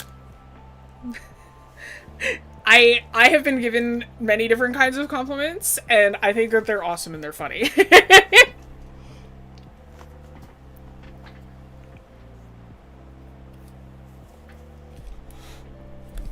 But okay, let's get into this. So, with this being where the sternum is, this is where the jugular starts, and you get like that kind of like collarbony shape, and you get like the neck muscles here, the sternocleidomastoid. And on top of that, so the neck muscles here are called the sternocleidomastoid. This comes down onto the shoulder muscles here, which are the trapezius that sort of fold over. From there, this is our deltoid right here. Deltoid muscle starts up here. All right, this is our shoulder. Our pectorals, they line up with the sternum here. The pectorals start at the sternum. They do this magic. Pectoral muscles, they slot in here into between, so this X right here, between the bicep and the deltoid. Right? So they kind of slot in here, and they will stop at where the sternum ends, right? So you gotta kind of find that the bottom of the rib cage, right? The prex sort of stops sort of at that sternum section. So you can sort of feel it, like on your, it's kind of hard to feel. If you're a chubbier human like me, it's a little hard to feel where the sternum sort of ends. But you can feel it. There's like a specific like protrusion sort of between your pecs, like your chest muscles. You should be able to feel, right? So there is this sort of like slot in here, but it will start somewhere on the top of your sternum, and they will end sort of the bottom, close to the bottom of the sternum, and they will slot between your deltoid and your bicep here, right? So that's 1. 2, what was it? The connection. How to make the arms look natural attached to the shoulders. The legs to the hips often. Oh, how to make the arms look natural attached to the shoulders. Oh, my fault. I've totally misremembered. Oh no, you also said where the pecs would go. Okay, you did say where the pecs would go. Okay, I was like, wait, did I just start drawing this and they didn't ask about the pecs? My fault, gang. Hang on. But no.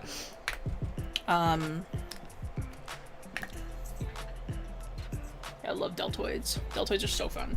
I just love drawing the body.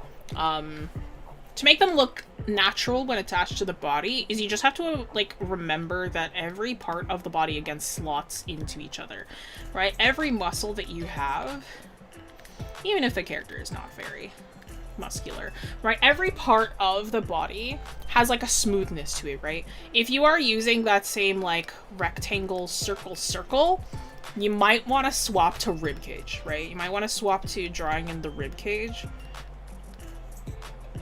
and drawing the attachment points for arms like this instead, right? pecs, then you can have the pecs are there to kind of also help show off that natural connection with the body. Right, the pecs are there to also, like, slot in the arms properly, because again, every muscle sort of attaches in a specific way onto the body. Alright, every muscle, every bone, they all slot into one another like the world's most complicated Lego set. Learning how muscles connect is so fun and so effective. It is extremely effective. It tells you exactly where everything should go. And the same thing goes with the legs as well, right? The legs to the hips, right? Try not to do... I see this a lot, especially when people think that there is a disconnect between the hips and the legs. Usually what they're doing is they're doing a rectangle for the pelvis. And then they're drawing in their, like, things like that. Awkward. Awkward as hell. Because the way that you want to sort of draw them is like a piece of underwear. It's like you want to think of it as like underwear and the thighs sort of slot in to that. Think of like a Barbie doll, or think of like a doll of some kind, and it's like how those sort of legs slot into that section. And it's the same deal here. Like if I was to do... Oops. Oh dear. Ooh. If I was to do some kind of like muscle thing for the legs, if we did this, I'm much worse at drawing the pelvis than the shoulder girdle, pelvic girdle, since we have the sacrum and the coccyx down here, iliac crest.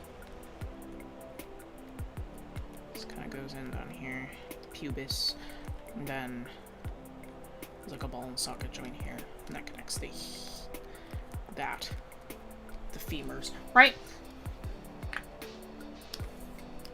So let's say the neck is wonky. Dude, it's all wonky. I'm trying to do it as fast as I can. But let's say we got something like this, right? You can already see, right? I haven't even drawn in anything yet. It's like right here, it's like if we have the hips on top of this, it's like there's a connection like right here where we switch from like abdomen muscles into leg muscles. Right? You can already see it, and this, like, again, this kind of connection right here. Pubic arch, I believe it's called, if I remember correctly. It's like that. The way that that slots in is it already gives us, like, that connection point. Like this, right here, right? It gives us that connection point to go into our quads of our legs, right? And it's gonna be awkward because I can't draw this section here because of YouTube, so... we gotta kind of Ken doll it here real quick.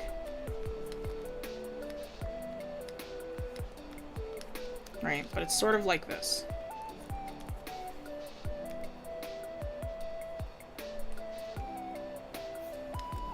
Alright, so it does sort of look like this, and it's like you have like this connection right here. I'm also much worse with leg muscles than I am with upper arm muscles. I'm not as great with them. This up here is the external obliques. Like this section right here is the external obliques, then this here is the ab muscles. And the abdomen muscles right here that are kind of connected almost like this. And they have like a center connection that stops. And then it's like once we get to the legs, I'm really bad at remembering which one those are. I know there's one muscle that does this magic, and it's called the sartorius. And then we have a bunch of quads around our thighs as well that I don't know very well. We have the gluteus minimus that kind of comes around on the top here as well, and the back is the gluteus maximus.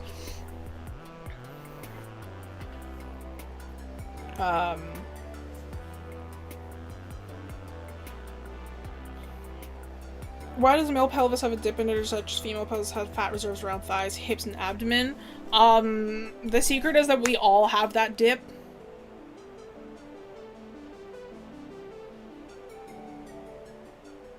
So when we're drawing the leg connections, yeah, think of the underwear shape. Like, as long as you have this kind of, like, underwear shape, that's sort of, like, what you're looking for. This is, like, a really wonky depiction because I could not draw the entire body. I'm actually going to erase this after a second because that's really not accurate. And we're going to pretend that I didn't do that. But, like, this kind of, like, general connectivity here. Like, think of it, again, like you're putting on a pair of underwear. That's the best way that I can think of it. It's like, don't draw it as, like a rectangle. Try and keep it as, like, a pair of underwear.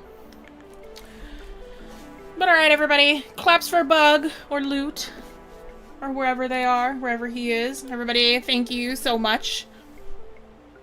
Thank you for submitting.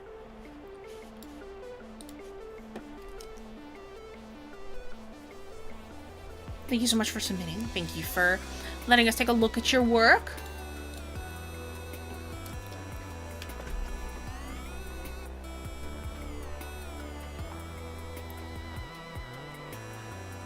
Okay, but my genuine answer is, like, our muscle structure, all of us have that dip in the muscle because we all have the same muscles. Like, there is no difference in our muscle placement. We all have those dips in our hips. The only way that we see those dips in our hips is by the muscle definition of the body. Sometimes men also don't have that hip dip because they might just have a smoother transition from the upper body to the lower body. And it's like,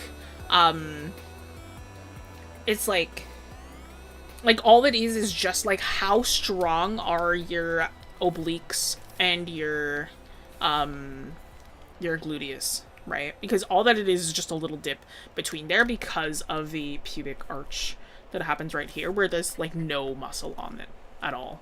I think it's called the pubic arch. I could be wrong. Hang on.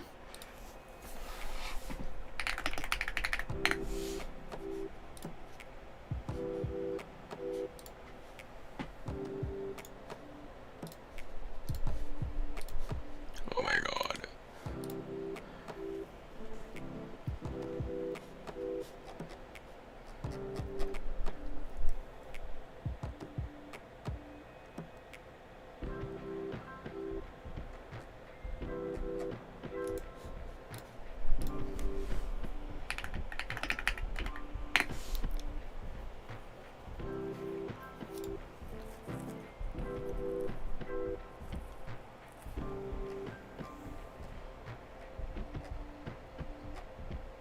No, it's not the pubic arch. Hang on. Oh my god. What is it called? Oh my god. Space between...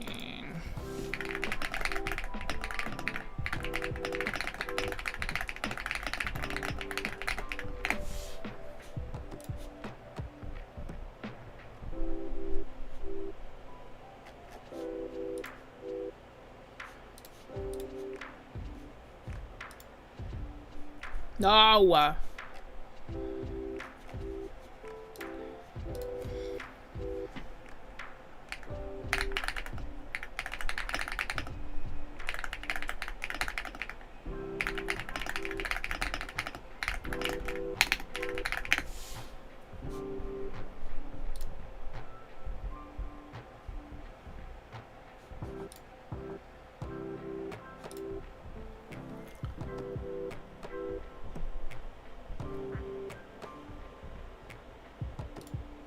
Oh, did I find it? Inaugural ligament. That's what it is. Oh my god. The inaugural ligament.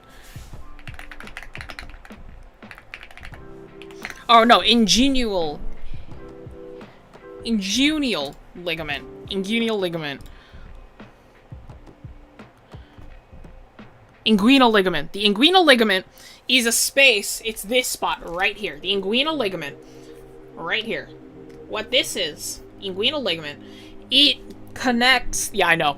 Technically, it's like this. It does this. So, the inguinal ligament is the space where it, like, connects the abdomen muscles and, like, separates them from all of the leg and pelvic muscles. The inguinal ligament. That's what it is. Oh my god. It's been forever. I'm genuinely so much worse at muscles than I am at bones. You can ask me anything about bones, I'll know all about it, but it's like, once you get to muscles, I'm so rough. Like, I know the upper body way better than the lower body. Legs, I'm so foggy on. I need to actually, like, really lock in on those. Computer! But yeah. The inguinal ligament. So, realistically, it's the pelvis that dips before the pelvis. Look, you don't even know what it's called. Whatever it is, we both probably have it. There are very few things that's genuinely... Okay, let me tell you, genuinely. Humans are some of the least, like, some of the creatures with the least sexual dimorphism in the entire world. That's scientific. We have very, very few things that are different between us.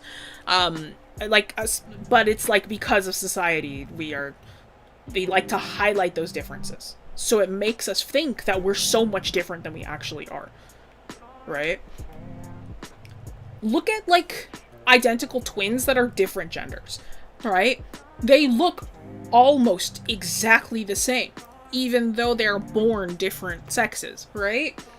The biggest difference is probably just what's in their pants. Or maybe one of them has boobs, right? It's genuinely like, it's like, so what's that thing that men have? It's like, we both probably have it. What you're looking for is body types. It's like what you were looking for is body types. Couldn't we be cool rainbow characters? I thought you'd be great at legs considering a certain fat-ass half-demon character. I'm great at knowing where things go on the legs. I'm not good with the names. That's the difference. I am like, I know where things go. I know how they should look. I'm bad at the names. Like bones, you can tell me anything. Like ask me anything. I know where all those bones are. But couldn't we be shapeless blobs? We technically are. But yes. So every, like, kind of pelvic difference, it's, like, the minor change is, like,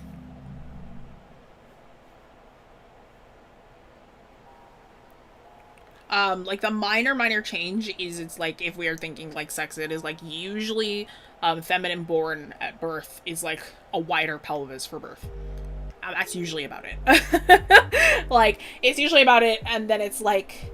even like height-wise and side-wise, like size-wise, we have more differences within our own sexes versus differences between both sexes. Isn't that fascinating? It is like we vary more within our own assigned sex at birth versus like the differences between the two sexes or the whatever amount of sexes that we have, right? We have more variety within versus outside. Isn't that fascinating? And isn't that annoying that it's like we like to highlight the differences? I hate it, and it sucks. And it bores me to death. It bores me to death when somebody's like, so how do you draw women versus men? I'm like, you're not asking me the right question. What you should ask me is how to draw different body types. That's the question that you want.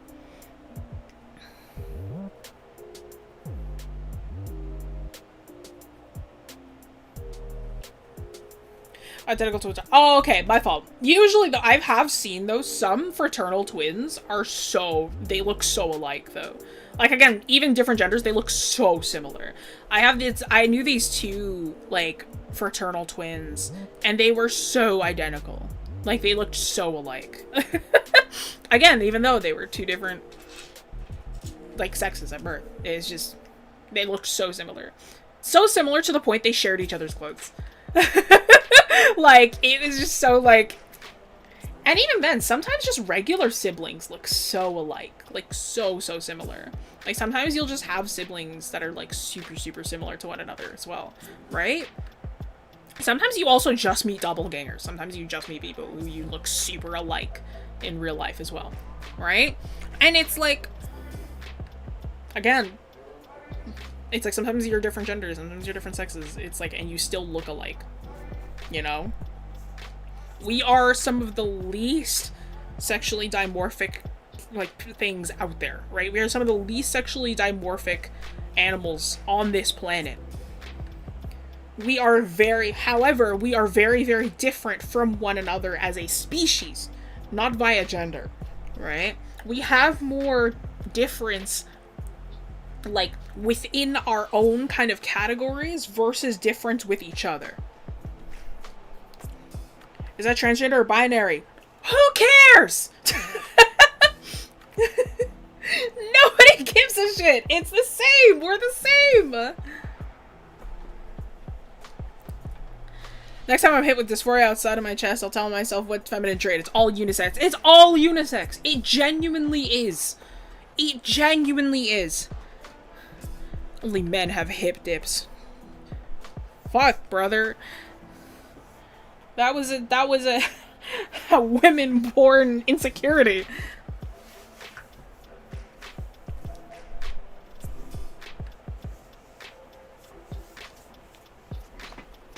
Oh my god. I hate highlighted gender difference, bro. I've also seen a thing going on recently where it's like some people have a weird problem with like letting like non-binary people be effeminate, but for some reason they're okay when they're like... For some reason it's okay if they're like masculine. Because it's like, oh, it's like, for some reason non-binary masculine is the like default or whatever, quote unquote. Which, like, that's true. You kind of see that a lot. It's like the stereotypical non-binary person is like flat-chested and more masked.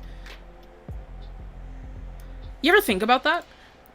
If you think of a non-binary person that comes into your brain right now, you've probably imagined somebody who's flat-chested and kind of dressed a little more mask. Right? Like a little more masculine. Think about that.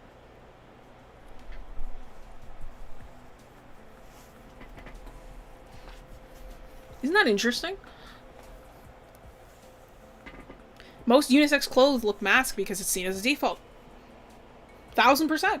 And it's like, why? Why is that the default? Why is unisex considered masculine?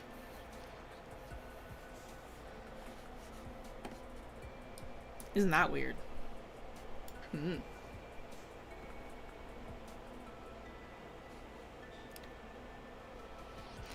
Most gender-neutral things are actually just masks, down to the words we use. 1000%. It makes it so annoying when you don't have body dysphoria, so they take away your identity. Because you're really non-binary, you try to look androgynous. And yet, some people don't want to dress androgynously anyway. It's like, and then it's like, if you want to dress more, quote-unquote, effeminate, if you want to dress more and more masculine, you should still be able to safely be like, no, I'm non-binary. It's like, don't question if I am a girl, don't question if I am a boy. Clothes don't have gender, and that includes for non-binary people.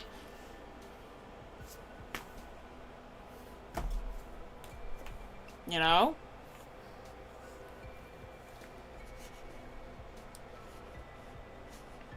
Wear whatever the fuck you want, dude.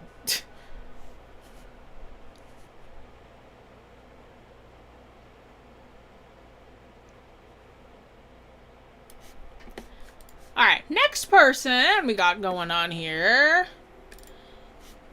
Sinful Bee. Sinful Bee, she is a Discord user. Their username is Sinful Bee. Spelled exactly like that, I believe. Yeah! She is in chat right now. Artist is in chat! Excellent. Perfect. That's what I like to see. Hello! Yes, it's your turn. It's your turn! General crit on the character design. What was your intention with the character design? Let me ask you that first. Artist is in fact in chat.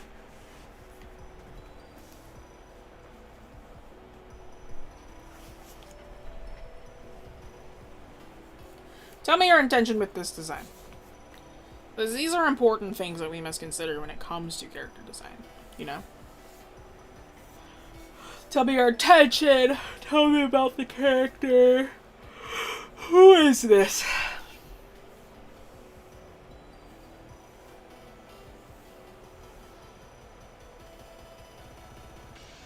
Whimsical magician schoolgirl. I wanted her to be magical and also a bit bubbly and whimsical.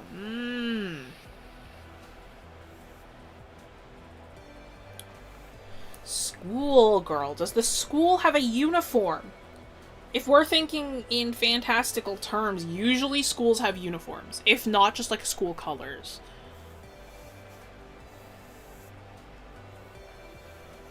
I will say immediately off the bat, thank you for the ear placement.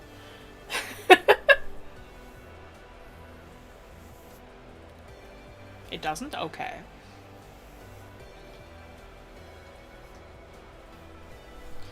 Tell me about this school.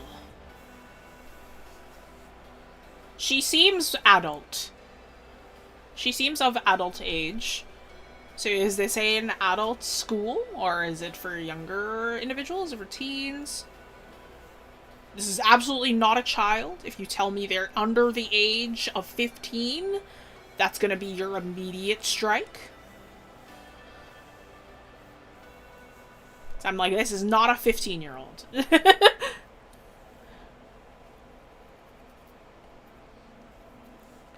Tell me the age of this character. I like this design, though. It's a cool design.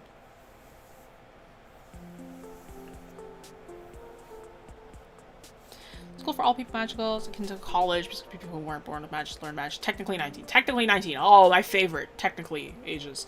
Okay, great. Where do you intend to draw this character? For what media?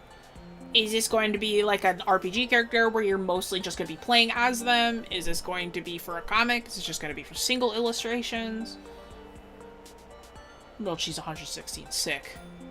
I love technical ages.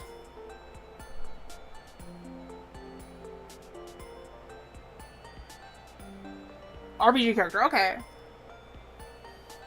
Okay, cool. Do you think you're going to plan on drawing her a lot or no?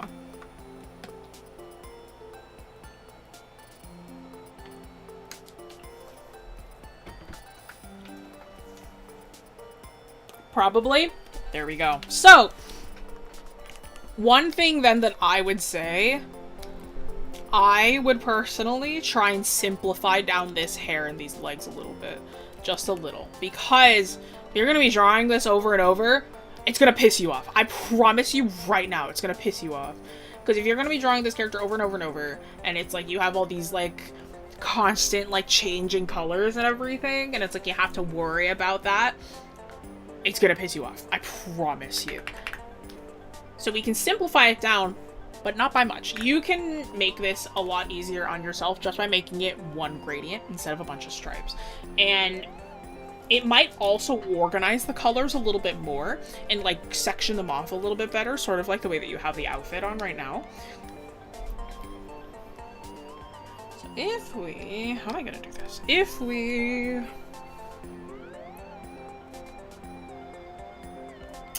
let's take the base color for now. Because this is the majority from what I'm seeing. If we take this color and kind of flatten this out just a little bit for now.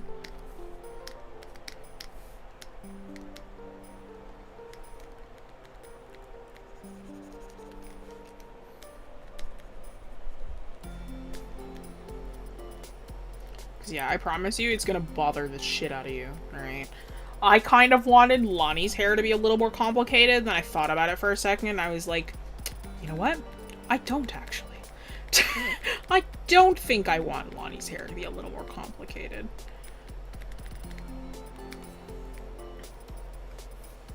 And yet, you know what? Still, I kept her hair, like, I'm like, we're gonna keep this, like, this perfect, kind of, like, whitish color, and it still kind of bothers me because her hair is super similar to her skin tone, and it's like sometimes it is difficult to draw.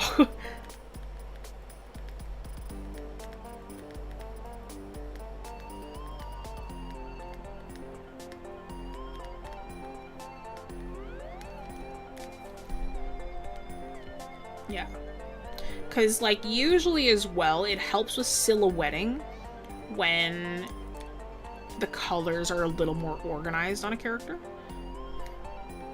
Because when you sort of have them all over the place, it's nice in the moment, but it is a little difficult to keep track of with like visually.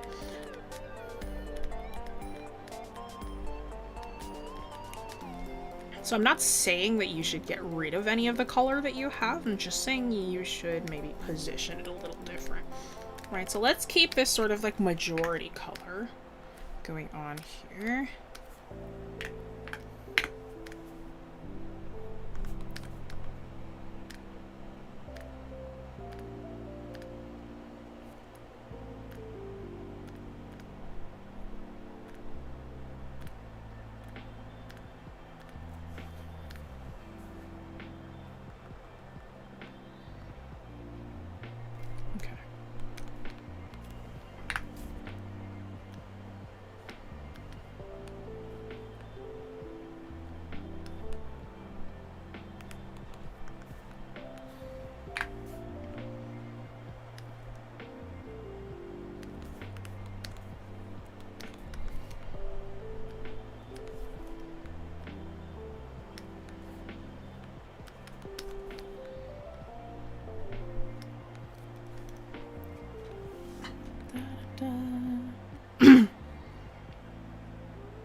Usually what I always do on long road trips, especially to where you're going, is I like to download Ghibli movies and watch them.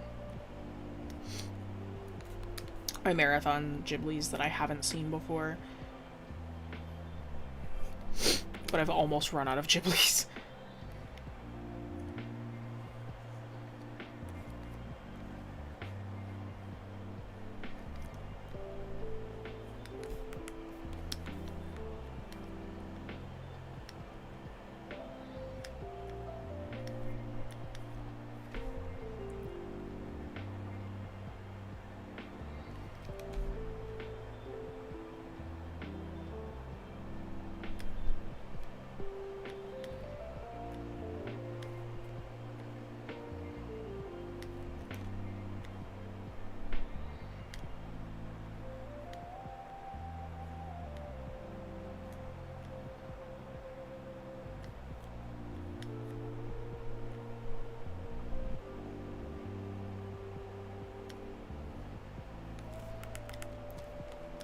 Even I run out of Ghiblis. Okay. Sorry, I'm very particular about how I select things. Like, I don't want to miss anything, because it's gonna look weird if it's not totally selected properly. It's already gonna look not great, but, like, it'll, like, give you a visual idea, I guess. Have you seen Howl's Moving Castle yet? That's like asking me if I've watched, like...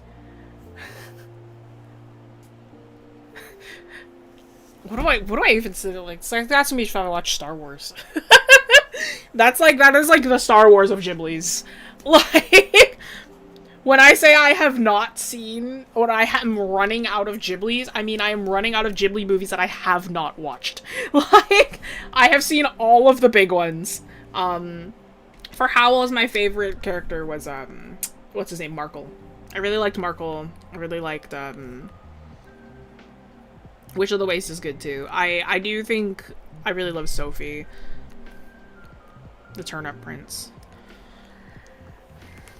The cat is named after Howl. Incredible. Yes. Okay. Whoops. So the easiest thing that we can do right now, it's like I'd spent all that time and then it's gonna be like 3 seconds that it takes me to do this, right? Easiest thing, instead of it being like, oh, there's gonna be a bajillion different colors everywhere, let's gradient it, right? It's like, let's start, it's like it can be in whatever direction that you'd like. The common one would be like, oh, it's like we're gonna start like lighter. Or we're gonna start like, yeah, we're gonna start lighter and then get like maybe a little darker as we go further downwards.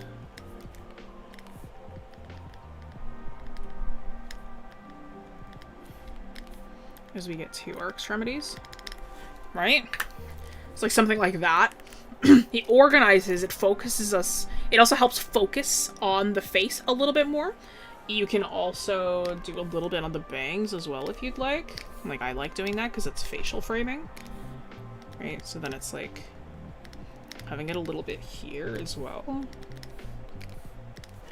It's like, so it's not completely isolated to the bottom, but then it's like it helps, again, like frame that sort of facial area. Another way that you could do it, you could reverse it as well if you really wanted to.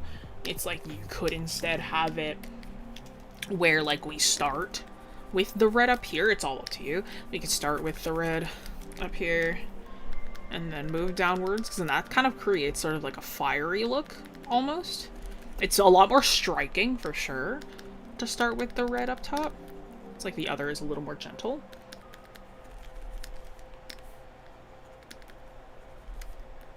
Because in this way, it's almost like it behaves more like firewood, right? So it's like we start with that dark and it moves downwards, but that's sort of up to you what you're hoping with in terms of the hair, right? But again, I'm personally recommending gradient of some kind. All right. If we continue on this too, then you gotta do the same thing. Gotta do the same thing with the legs, obviously, right? You could also keep the legs completely white. That's also another option that you have. Match the fur of the tail to the hair too. So let's say that we're gonna do this one instead. the majority of the tail going down will stay to this, like, sort of whitish color. And then, like, we can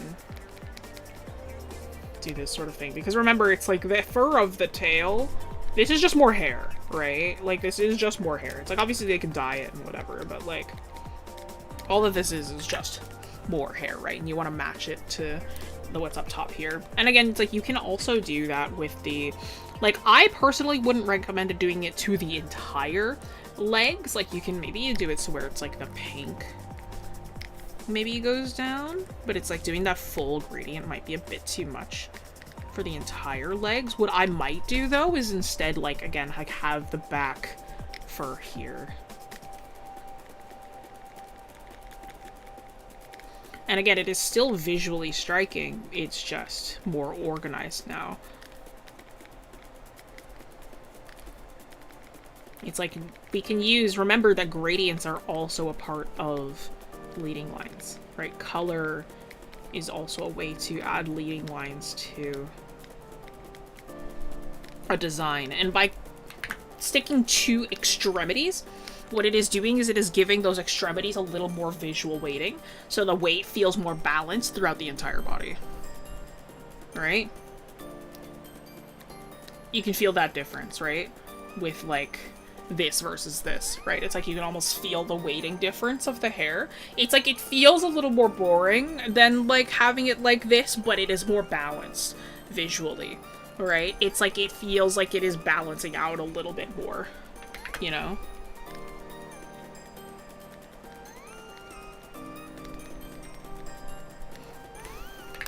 I think it does feel, yeah, it feels like there is more visual sort of harmony going on by comparison, right? It's like a little less scattered, and it, like, draws your attention in a little bit more to specific areas, right?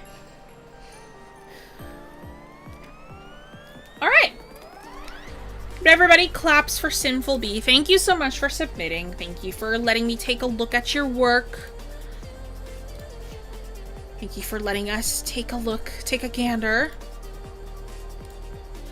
Once again, everybody, if you were not here last time, it's the exact same thing this time around too. If you would like your working files after stream, let me know. Open a, what do you call it? Open a ticket with the mods in Discord, and they will get you in contact with me, and I will send you all of the working files. Or your respective working files, at the very least.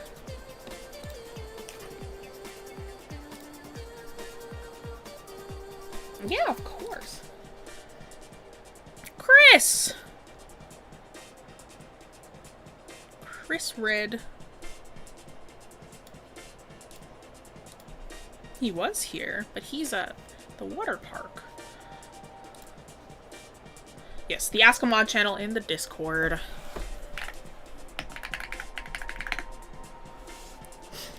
Alright, give me a moment though. I'll be right back. I need to go to the bathroom.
Eh. Can we hear me?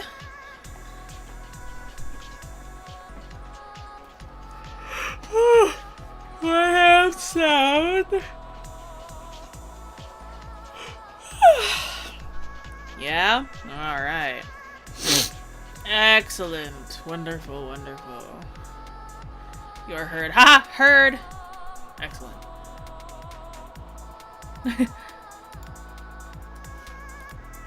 We can't hear you. Darn! Alright. Let's move on to the next person. Chris! Hello. Hello, Cult of the Hermits. This is Chris Red. Chris Red with 2 Ds. He says that he posts his artwork on Instagram. Instagram it is... Eek. SIL dot Chris Red. Like that. Yeah. You're all good. Is this artist? That's his. You do see a bird. That is in fact a budgie.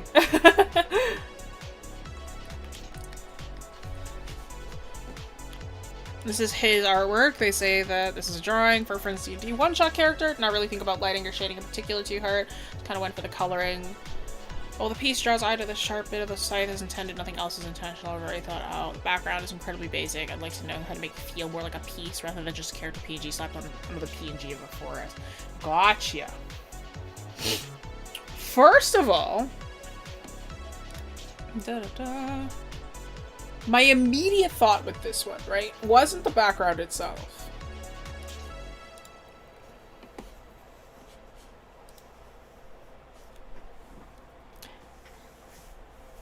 Well, if you're coloring the lighting shading's board, that's true. My immediate thought is the immediate tangents that I saw with this piece. This is Tangent City. Now, remember, tangents aren't only with objects. You can have tangents with the canvas. If I was to do this magic real quick...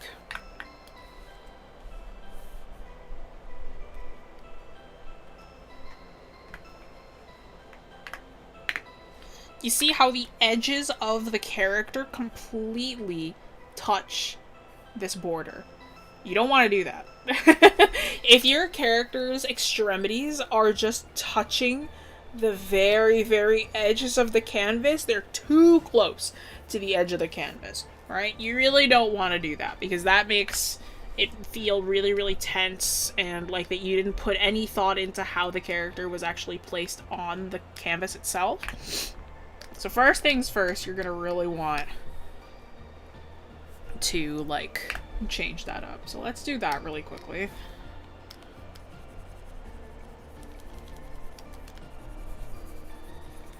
Right. Because otherwise it feels really awkward. And, like, there is not enough breathing room around here. That's what you call this. This is breathing room.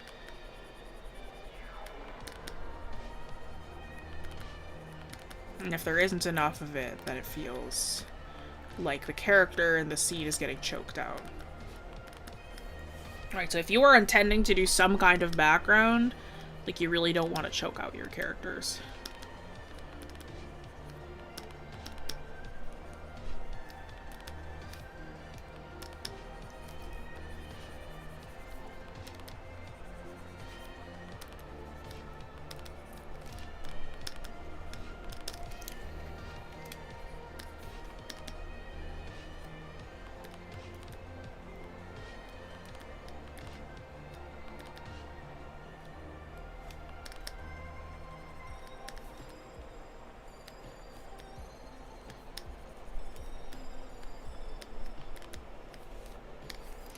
Right, so right off the bat, feel that difference. Right, there might be a little too much room now, but you can always just crop it back in. Too much room is better than adding not enough, in my opinion, right? It's like, you can always reel it back, but it's difficult to push it back out, right? So, you can really easily just do this, right? But that's right? That feels a lot better than this, right? You can feel that difference. This versus this, right? And it's like you're giving the character more space to breathe, right? You're really, really like giving the character a little more energy and a little more space to breathe, you know? In terms of, like, currently in the work break room, hog-tied with an apple in my mouth freebie. Oh! Good luck. Hello, welcome in.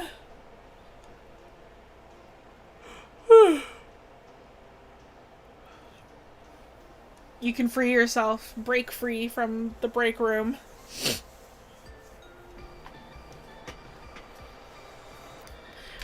Yeah, right? It feels like you can breathe. There's a little more breathing room. It feels a little more natural within this space, right? So that's number one, right? Number one is, like, make sure that you are not creating any tangents, right? Especially with the background and these kinds of characters. Number two, like, frankly, this kind of, like, PNG sort of, like, flat background really matches your style.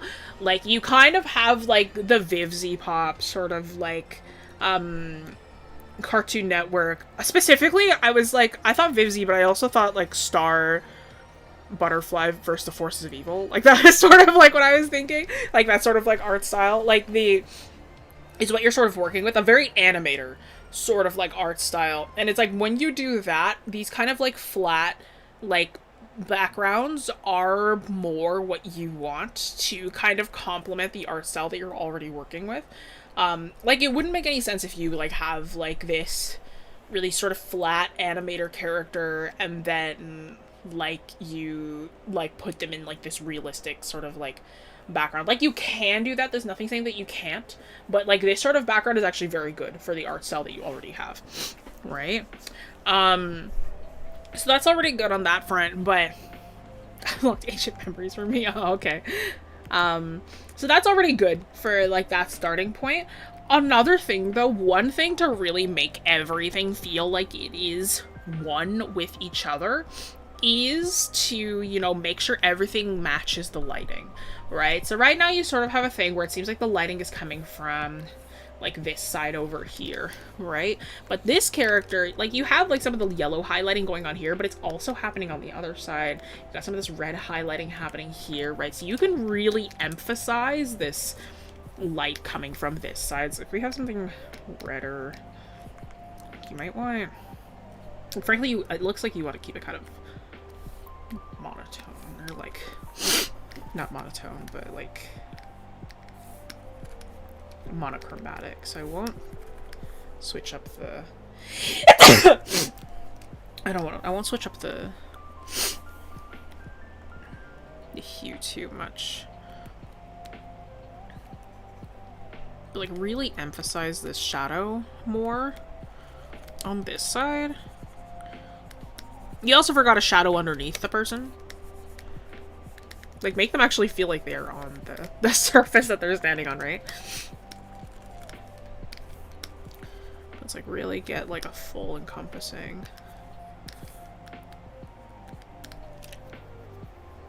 Thank you. The acronym is STAR versus the Forces of Evil. I have watched maybe, like, 3 episodes of that show, but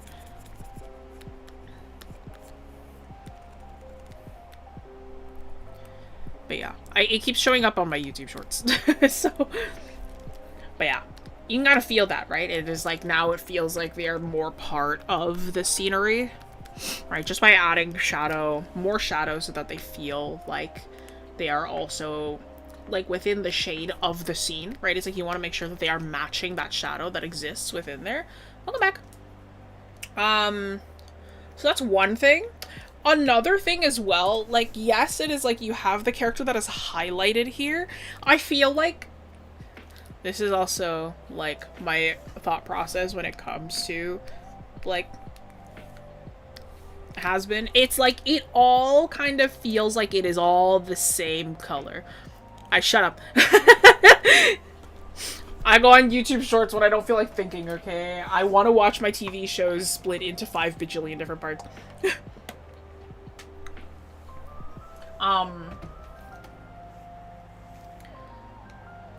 But yes, it's all kind of the same, right? It's like you've all kind of got that same red. Ironically, it's like, yeah, it's like you have this tip that is like the tip is very sharp here. The thing that actually sticks out the most in the composition is the bird, because the bird is green. Your reels aren't better. My reels are perfectly fine, thank you. I get so many lambs. I watch lambs and goats and fashion content. That's my reels. Alright, good luck! But strangely enough, the bird is what sticks out the most, because the bird is the only thing in the composition that's green. Right? And, like the bird is the most prominent thing in here, but it is, like, the yellow helps with the character for sure, but, like, it has the most contrast, right? So, best thing that you can do, hell yeah, OSHA certification, best thing that you can do, frankly, is, let's take this entire character really quick. What I'm doing right now is I'm doing a selection mask, so just give me a second, like a temporary mask, because this is easier to select the character by comparison to using the lasso. Especially if there's a lot happening.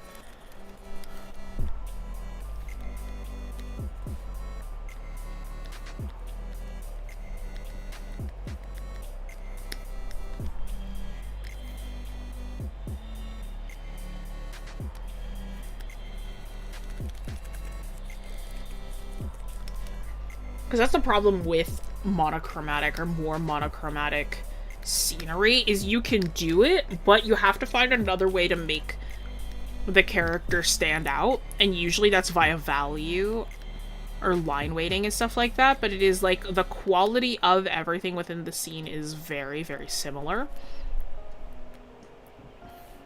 So it is difficult to see this character properly, right?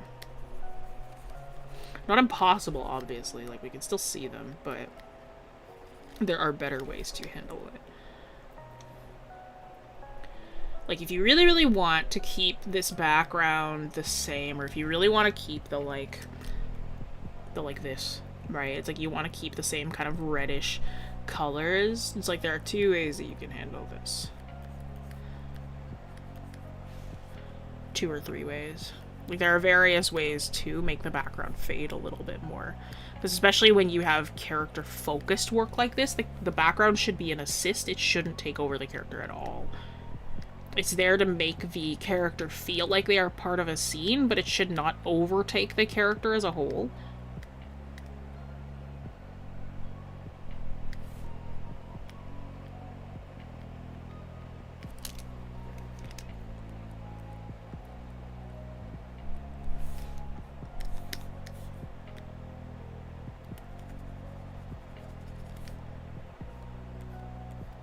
I could have tried, no, because if I tried to magnetic lasso, that would not have stuck out much. I'm like, maybe either way is a faster way to do this, but no, there really isn't.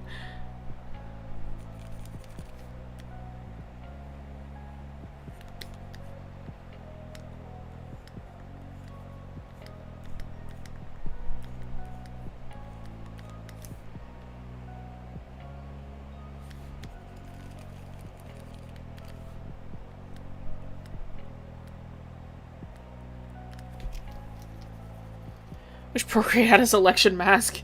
Oh.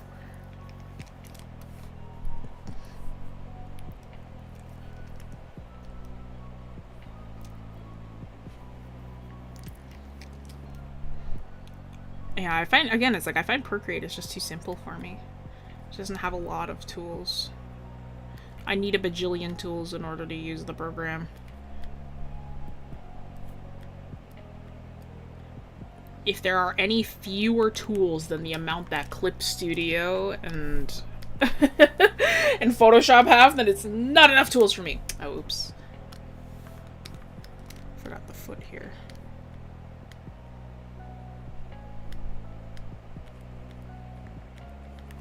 Alright. There's a few things that you could do here, right? One of the things that you could do really easily, I actually don't recommend this one this time, but Gaussian blurring out the background. Because it's like what that does is it helps make the character feel like they are more in focus. Right? So that's one thing that you could do, is gauge and blur it. Another thing that you could do is you could alter the values of everything. So either turn them up or turn them down. It's sort of up to you, but just in a way where the values will differ from your main subject. Right? So it's like, you can see how that like feels different. Right? Feel that difference? And it's like the character sticks out a little bit more that way, so it's like the background is like, maybe you could even like do it where like the background is also maybe a little less saturated too. Yeah, check that out, right? And then what that does is that, again, it's like the character sticks out by a contrast of color and of value, so it's like now the character feels like they're really, really front and center. The background is more separated from that. Or another thing you could do, change the color of the background. Like, maybe you do want something a little more purpley like this, and then that makes that red really, really pop out. And it's not too far from, you know, the original sort of palette. You could also make it, like, really significant. It's like, maybe you get, like, this kind of green background, and then that helps the bird kind of fade a smidge, but then it also makes this character really, really stand out, right? That red is gonna, like, pop out a lot against, like, cyans and blues, right? Purple is probably closer to what you want. But yeah, it's like that kind of bluish cyan. Like this bright green is good too, but it's like this cyan-y color, because red and cyan via light are like opposites, right? They are complements. Give me another version that's purple. Right, this purple is also good, right? Because it helps the character stick out. I'm realizing there's a section on the head that I completely forgot to select. That's okay. I can just, because it's all red, it was difficult to see. But right, so it gives you that slight difference, right? Each one of these helps the character stick out a little bit more, right? And it helps them sort of, like, I don't, like, usually the blurring is good. Like, I love using the blur, but, like, because the character is standing on the ground, not a totally great idea. It's like you could have it so the background is blurred like more, and then it's like you have like the like a short focal length, so then it's like the front is in focus, and then it gets more like it defocuses as you go out. But I personally would just change the value or the colors of the background, and it's like that'll give you like a really nice, a different atmosphere, right? But yeah, it's like try not to like having that kind of like PNG-ish look honestly does match with the art style, but you have to figure out a way to make the character pop out more. Alright? But alright. Thank you so much for submitting. Everybody say claps. Give claps to Chris Red. Thank you for submitting. Appreciate your work. Appreciate you being here. Since I haven't used an intense program like Photoshop in a while, I've been using Procreate for 5 years. I think Photoshop and CSP are complicated. Now, they are complicated. It's not even like, it's like, oh, they're complicated now. They are complicated programs. But I like complicated. I cannot have a program that is not complicated anymore. Low-key, I took a nap. I'm kind of napping right now. I'm joking, I'm not napping.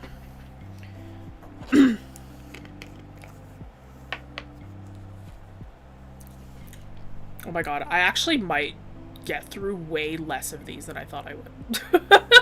Because I do not know how much longer I can stream for. I'll be so friggin' honest with all of you. I'm fading very fast, actually.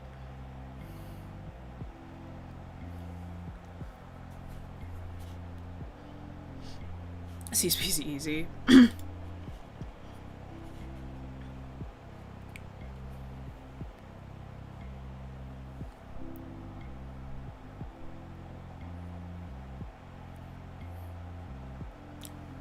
Oh, there's a priority. Yeah, I'll see how many more I can do. I'll see how I'm feeling by like 5:30, and if I am like dead to the world, then I might not be able to get to the last few people, which I apologize if that ends up being the case.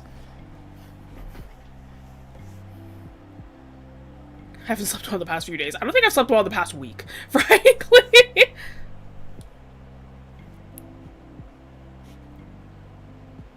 Okay. Unimations.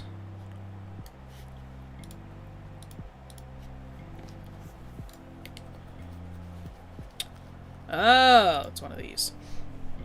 Ugh.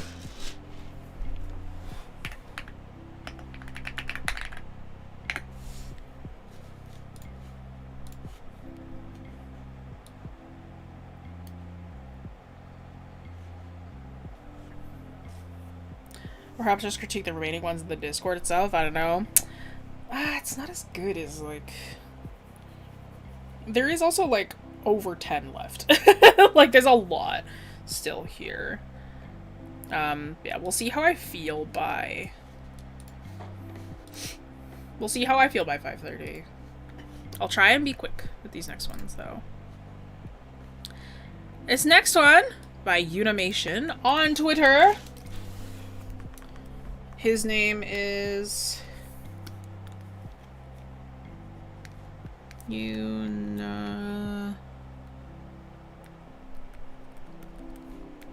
Unimation _ like that, as this artist.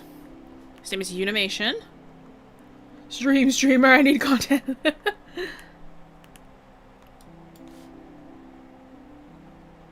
This insomnia getting everybody. It's not even insomnia, it's just genuinely like I've been staying up really late and then I've had to get up early as well.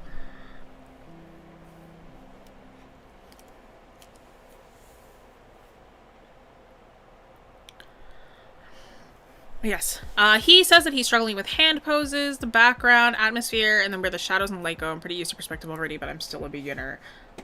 I'm pretty used to perspective, but I'm still a beginner. That's an onomatopoeia. Or not onomatopoeia, sorry, that's an oxymoron. Used to perspective, but still a beginner?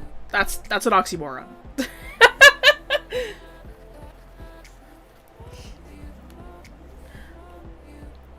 Let's flatten this, though.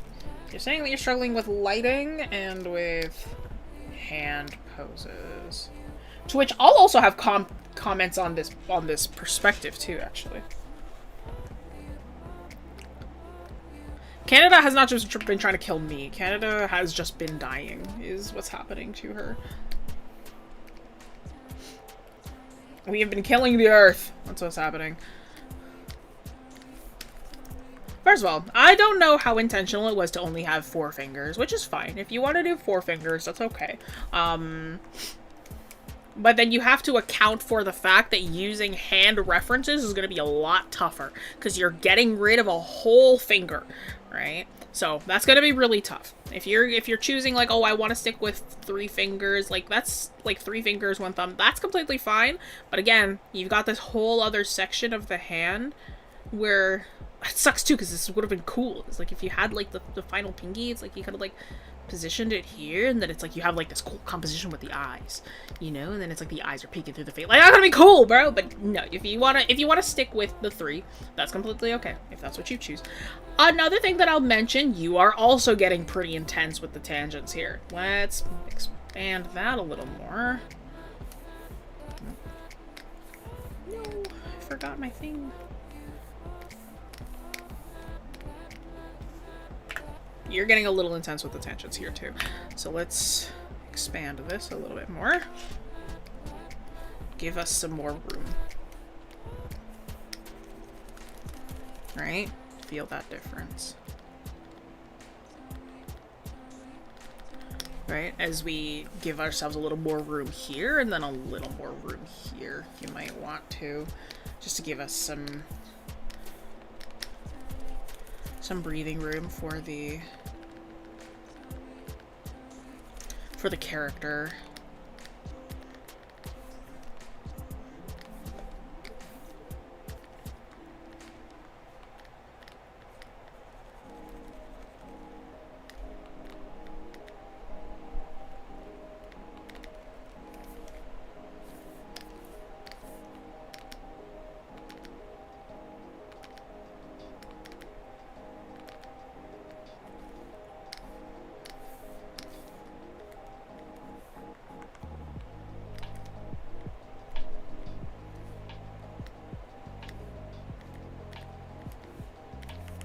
Right?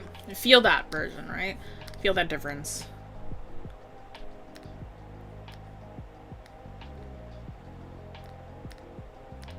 right? This versus this, right? It's like we can feel this breathe a little bit more. It's like there's a little bit more room for the character, right? So it gives us a little bit more energy for that area.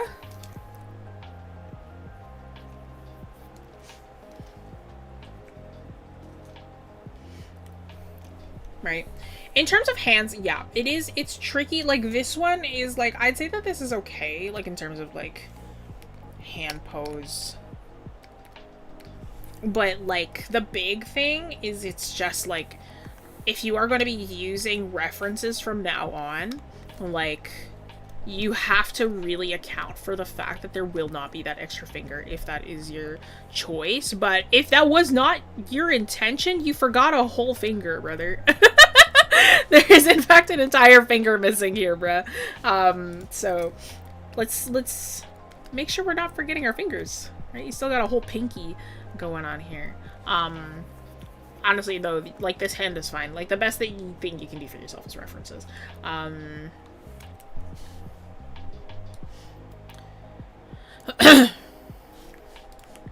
In terms of background, like, background and atmosphere comes with a background, so that's not anything. Like, atmosphere comes with lighting, frankly.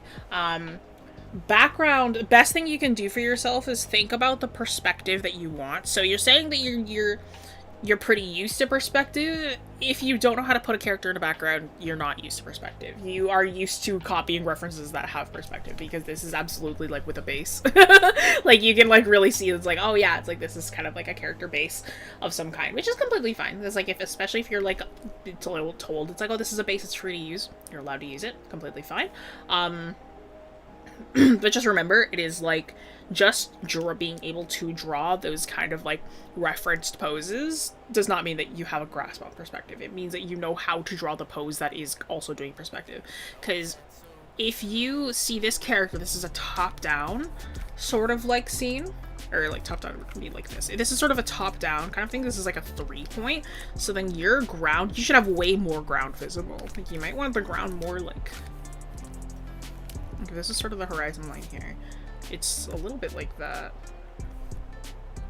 You'd actually want that pretty high up here, maybe. It sort of depends. And then, like you would need a ground of some kind, right? As the character moves away. So it's like, understand, like, get used to drawing backgrounds with perspective if you want to draw a character with perspective too, right? It is more than just like, oh, I'm gonna slap a ground on here and slap some sky. Like, make sure that, like, when you have references, you are taking into account the background of the reference, and if there is no background to that reference, then you're gonna have to figure out how to create a background with said reference, right? You're still a beginner, so you probably have never done, like, your horizon line vanishing points and stuff like that. So what you have to do, this is a very complex pose, and the thing with that is that you need to understand how this pose was made. So I would recommend that you start to look into doing things in perspective, in the way of, like, figure out what your vanishing points are, figure out what your horizon line is, figure out whether it's 1, 2, 3, or more vanishing points, right?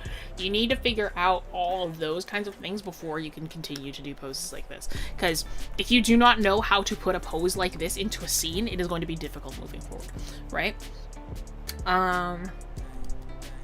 In terms of light, got a video on that, but main thing to note is, where is your light source coming from, right? So you can do a bunch of different stuff where it's like, oh, it's like, I want this for the background, I want that for the background, but it's like, atmosphere will come when you understand where your light source is, right? So for this one, it's like, let's say, right, our sun is up kind of here, right, sort of above us. If we have this back kind of turned on us, it's like, you sort of have the right idea, like, here, but I might even do a little bit more with the back of the arm here, the actual back here, the wings here. I want a little bit of shadow in here as well. And again, once you have the shadow on the character, it's like I just mentioned, having the shadow on the character means that you're gonna have to figure out how those shadows will also translate on the background too.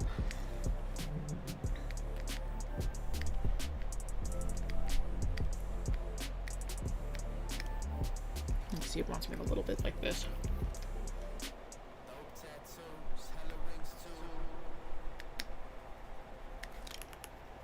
Alright, sort of like this, right? And it's like this kind of indicates our light source is sort of like here-ish, kind of coming down on top, right?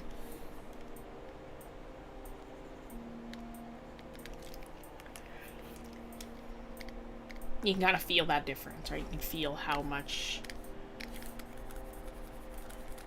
more in line with the background this character feels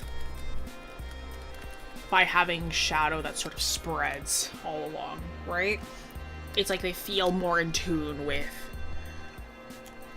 the atmosphere. Again, atmosphere comes with lighting. And, like, there is so much that I cannot tell you just right now, just because there is so much to lighting and so much to shading and all that, which, again, there is a lighting video, shading, shadow video is coming out soon too. But, like, it is so important to, like, the number one thing, it's like, if I have to tell you, like, oh, what's one rule to shadows that you want to know first, is understand where your light source is coming from.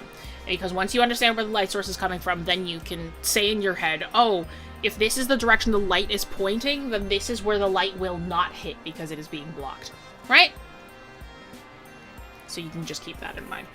And then you also have, like, a shadow that you can draw on the ground too, like this, right? But yeah, getting a hold on perspective is not just, I can draw this pose that I saw once. It is understanding how that pose was built up. So I'd also recommend looking into vanishing points and how to actually build up a figure in perspective. The kind of traditional way, right? Learn how to do it like the kind of traditional way, and then you can start using more tools to sort of help you with that, all right? How should one go about learning perspective? I'm still a beginner. I tried learning those boxes. I still don't get how to translate the other things like backgrounds and characters. Learning the boxes it tells you how to do that, just because what it is doing is it is giving you an eye for the edge of things. How you start to draw the more complicated stuff is by breaking the complicated stuff down into those boxes. What shape is a bed? It's like 3 different boxes, right? What shape is a desk? That's like 5 different boxes. What is a cylinder? It is a box with a curved edge this time, right? So it is teaching you kind of how to draw these forms in perspective, so then you can get into the more complicated stuff, right? So it's like, they also tell you the boxes, they tell you your vanishing point, they tell you your vanishing points, so your horizon line, stuff like that. And then once you master the boxes, then you get into drawing the complicated forms, right? You get a box, and then you learn how to draw a cylinder, then you learn how to draw a pyramid, then you learn how to draw a cone, right? And those kinds of fun magic. And then from there, it's all about just like, oh, it's like you want to draw a shelf? Well, you're gonna have to draw a box first, and then you can add more boxes on the inside, right? And then it's like, oh, well, I kind of want to put books on that shelf. Well, that's more boxes, isn't it? Exactly. Boxes are how you kind of draw everything, right? Some people use boxes as scaffolding. It's like once you start to draw a person, then it's like some people like to use like the full box and they use that as like a general reference. Christ! Timmy Johnny Gilbert, thank you for the sparkles for 2 jewels. Appreciate you greatly.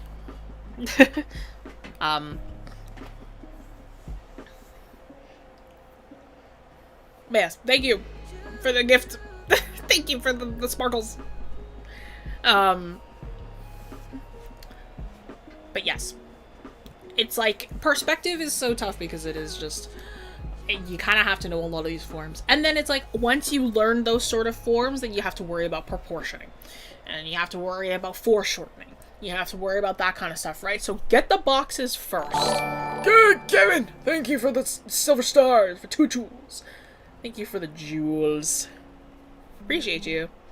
But yes. Focus on boxes, and then you can focus on the tougher stuff, right? Because you need to learn how to break down every form into something simpler. right? Because it's like over time, it's like you kind of realize it's like, oh yeah, everything can be broken down into simple geometry. And then once you kind of are able to visualize that simple geometry, then everything sort of makes sense. And don't just think that you are practicing drawing by just drawing. You are practicing drawing by looking outside. Look at your room right now that you are in.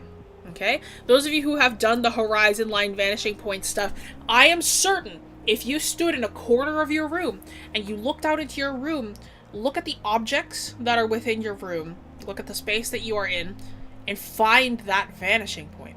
Find your horizon line. You can. The horizon line usually lines up with your eyes, with your eye line. When you are looking just straight dead ahead, that is sort of where your horizon line is. And notice how every edge of every object starts to kind of go towards that vanishing point. Starts to go towards the vanishing points that are in the room. Isn't that fascinating? And that's what you want to start to look outside. It doesn't need to be outside. Look in your room. Look in your room. Look in the space that you are in right now. You'll start to notice how things match up with perspective. Look at the edge of the desk. Look at your chair. Look at your bed. Look at the table. Maybe you're in the kitchen. Look at the kitchen counter. Look at your cabinets. Everything is just Minecraft. Everything is in fact just Minecraft. Look at the edges of everything and notice how they all fit within a perspective. That's what you want to start to do. Observe. You want to start observing the world around you. You want to start looking at everything as if you're an artist. You can't just sit there and expect to just draw over and over as well and be like, I don't get perspective. I don't know how to do this. You have to understand that everything has perspective. Everything is a three-dimensional form. Everything can be broken down. Everything has it, right? Start to look at the world differently. Art gets a lot easier. But anyway, thank you, Unimation, for submitting. Appreciate you greatly. Everybody claps for Una. They say thank you to him for submitting, and thank you for showing us your artwork. I wish you well. Paula, you next. Oh, there's multiple files here. Oh no, there's just two. That's fine.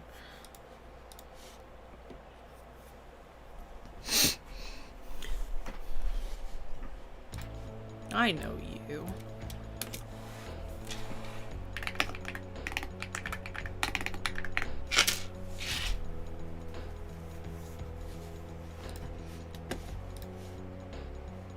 Yes, thank you for submitting. Paula time. Alright. Paula Neapolitan. Their Instagram.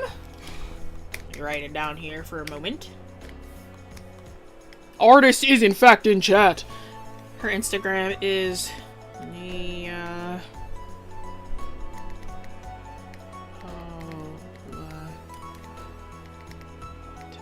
Spelled like that. All lowercase. Instagram. Artist is in fact in chat.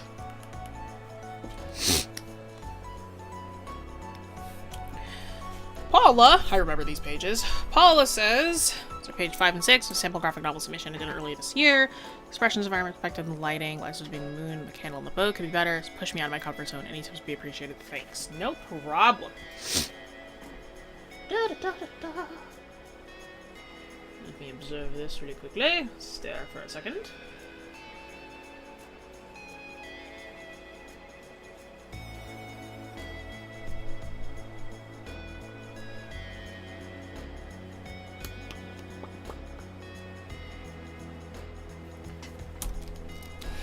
Yes. Minor thing immediately.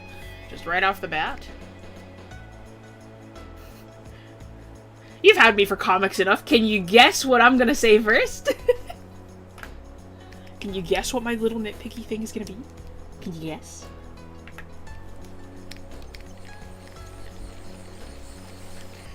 I've taught comics enough. Does somebody want to guess? What's the first thing that I always say to people? I always tend to be annoying about. Poses, not quite.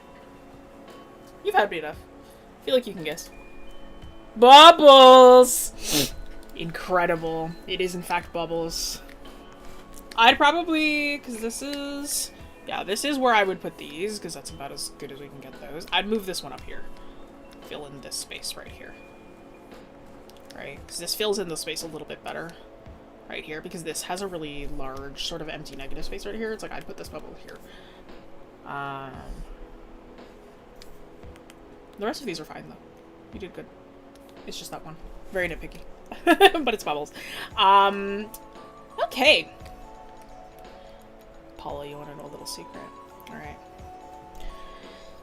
When you do these kind of backgrounds where it is just a solid color, I do it all the time, right? It's the best thing you can do, because it is like, sometimes it gets really busy when you draw in every little aspect of the background, right? So then sometimes it's like, when you draw in the background in every single bubble, you don't always need it, right? It's like, you don't always need it in every single panel, and that's completely fine, right? Sometimes you want to move past it, right? And you're like, and you want to give a different composition for each one, and sometimes you just choose to do a solid color, you choose to, you know, do something a little more stylistic like this, right?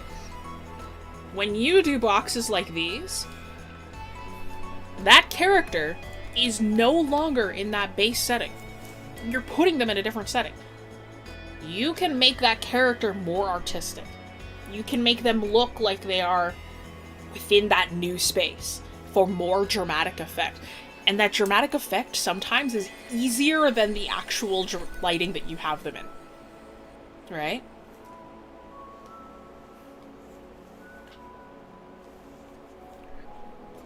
The song is giving feedback? What do you mean?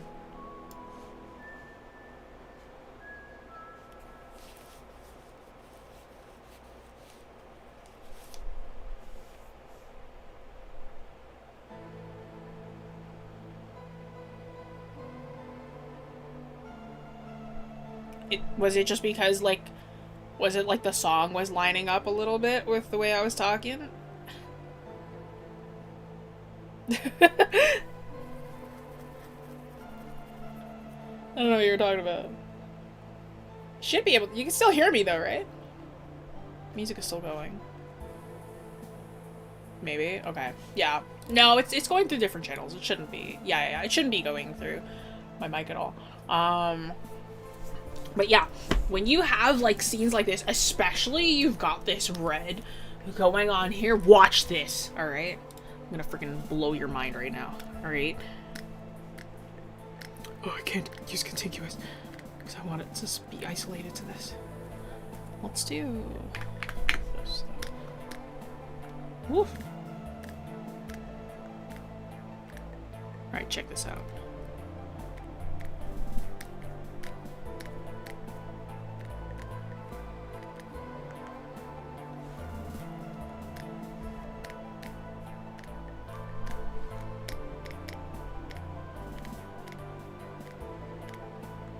Oh my god, should I just use, hang on.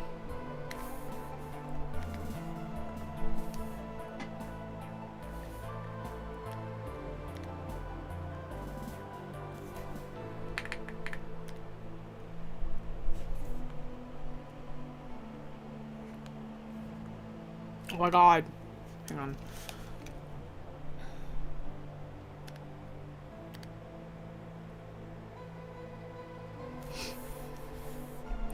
Like, I thought I could use a quick selection. No, it's better to use magic wand. I thought I could quick selection it better, but no. It is in fact better to use this. I love doing this. When you have angry panels, like, there's a thing that, like, there's a term, right? There's a saying, right? When you say that you're seeing red, when somebody is really angry, and it's like you're seething so much that you're seeing red. That's the term. I like to make that literal, right? When I'm doing my sort of comics, I like to make that as literal as I can, right? And it's like, let this kind of red rage overtake a character.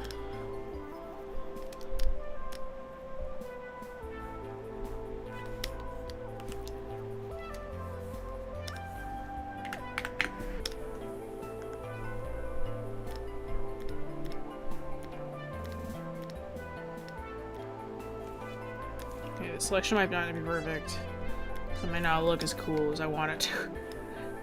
It's tough when I don't have the original layers.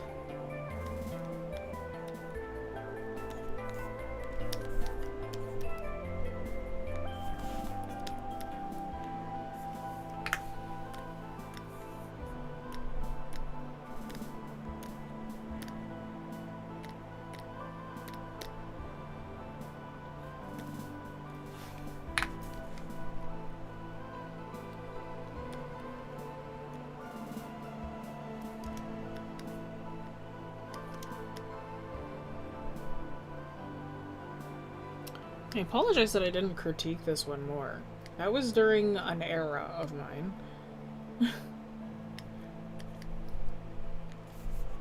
Where I was kind of going through it.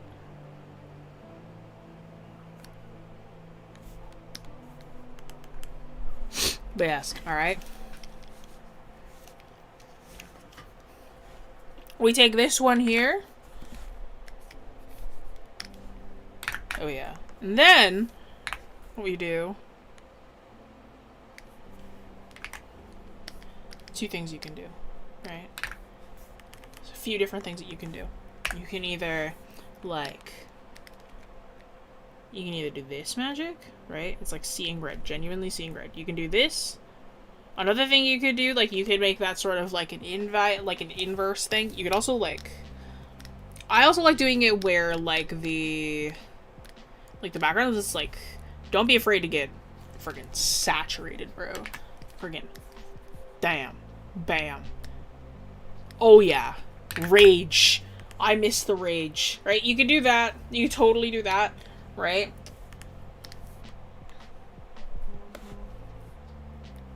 Did it cut as soon as I started? My fault. But yeah, right? And it's like that sort of highlights that, like, this emotion, right? It like really makes it feel like a rage and anger. You can keep this. You can also keep these white. It's like you can keep this, like, perfectly white here, too. Oh, your internet sucked. Oh, I'm sorry. It's like you can keep that white. You can also, like, enhance this expression more, too, right?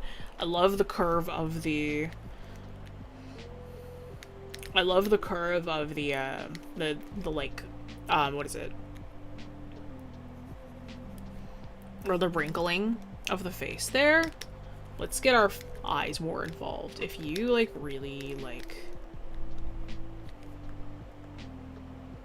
Do not be afraid to really, like...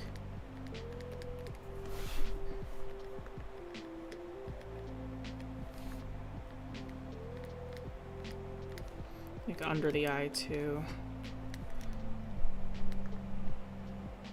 Like, woo! Check that out. Change up the pupils a little bit.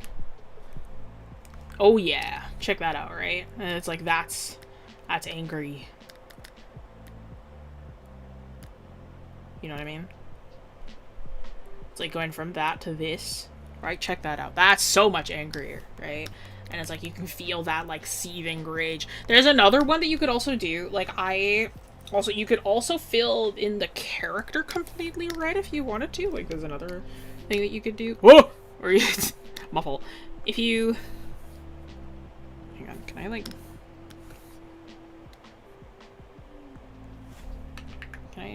oh no I can't. Man.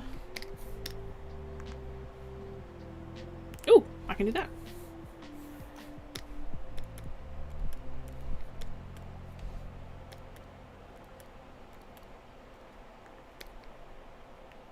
I can fix stuff if I need to later.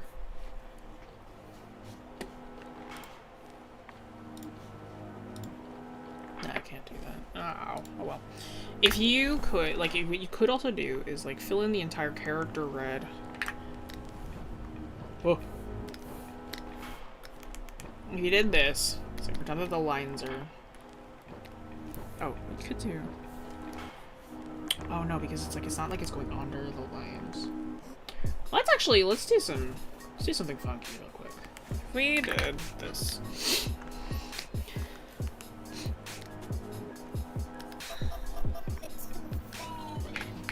I'm trying to like make this easier to edit on. So this might be kind of jank, but like, frankly, this is all jank.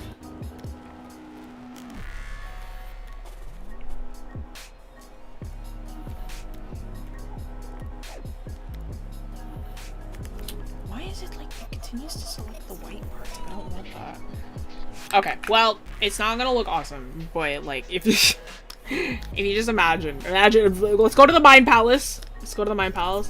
Let's enter the Mind Palace real quick and pretend that the little white bits aren't there because they piss me off. But like if you also could imagine, it's like if you like filled all this in red, right? I don't know why it keeps missing the ears. Why I keep missing the ears.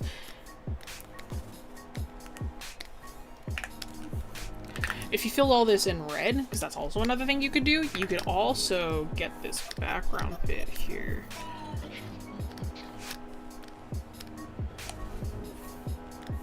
And you could also make that, like, completely black, too. Like, that's another thing. Another, like, it's like, oh, highlight that. Right? Even, like, yeah, there we go. It's like, if you were to do that, too, like, that's another thing you could do, right? And that's so striking.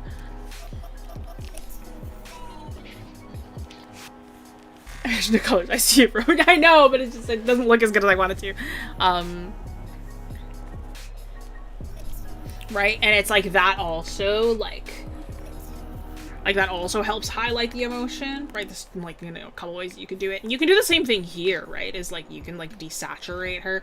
You can like desaturate her. You don't even need to worry about this lighting, frankly. It's like, you could just like have her like, as if like she's just in like this kind of like darker sort of like void. It's like you can cover her up in all shadow.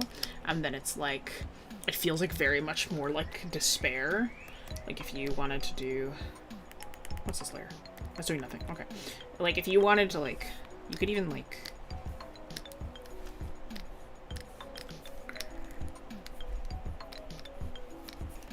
this sort of makes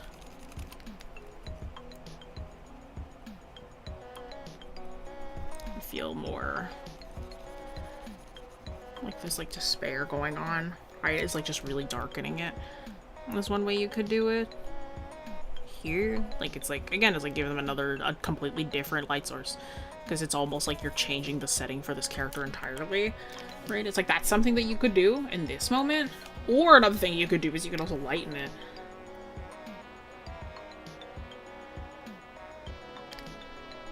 Not like that, but like another thing that you could do is like, it's like instead of multiply, where it's like you deepen it up, it's like you can do the same thing as you did down here. It's like make the character completely white, so it's like there's like this sort of like hollow, almost like empty feeling in a way, right? It's like instead of something like this, like if you color dodged it.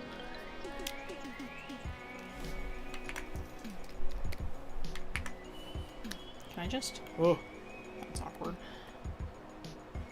Like, if you color dodged it or whatever, I don't know. But it's like, if you just, like, you can also do something different with this one, right? Where it's, like, similar to this. I really don't want to select mask all of that again and do another thing where it's just, like, completely white. But you kind of get the picture. Right? You know what I mean? Like, it is, like, you can really mess with each panel. Like, it does not have to be the same lighting every time. It does not have to be, like, you can really mess with this, right? And even with the background, right? It's like, this is nice as, like, a gradient. You can do more. Like, if you were to, like, there's, like, it's very, like, manga, kind of, like, Japanese, but it's, like, you also have, like, there's this specific texture that you'll see in some places, like this, right? When it's like, when a character's kind of going through it, like these thingies show up. It's like the anxiety scribbles. Like that kind of like, it also gives it a little more texture, right? And it gives it some visual variety as well. I can give you this brush if you want. But it is like, again, it helps kind of like with that, like kind of visual energy. It's like, that's one thing that you could do. Or like, one thing that I might have done, like, is like she's really like spiraling. I would give her spirals and take a rake brush. Take a rake brush and really like, oh, the dissolve actually makes it look cool. Like if you gave her spirals. Texture can be used for more than just making things look lifelike. They can be used to really enhance visual effects, right? Japanese anxiety brush. I don't know, man. It was part of the brush pack. Right? Like, give her spirals. Give more visual indicators to the emotion that you are trying to sell, right? Comics are very show don't tell, so you gotta show a little bit more. Right? Like, really, really get in there and, like, start to really visually, like, give us that kind of, like, thing. Here, I'll give you an example of, like, some, like, paneling. This is gonna be old. This is gonna be some old stuff because Grayson is an old comic, but there's a set of panels that I still really like to this day. Where is it?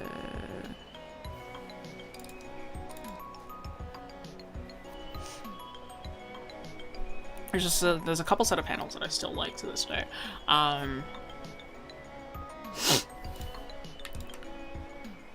Like, if we take a look at these guys, right?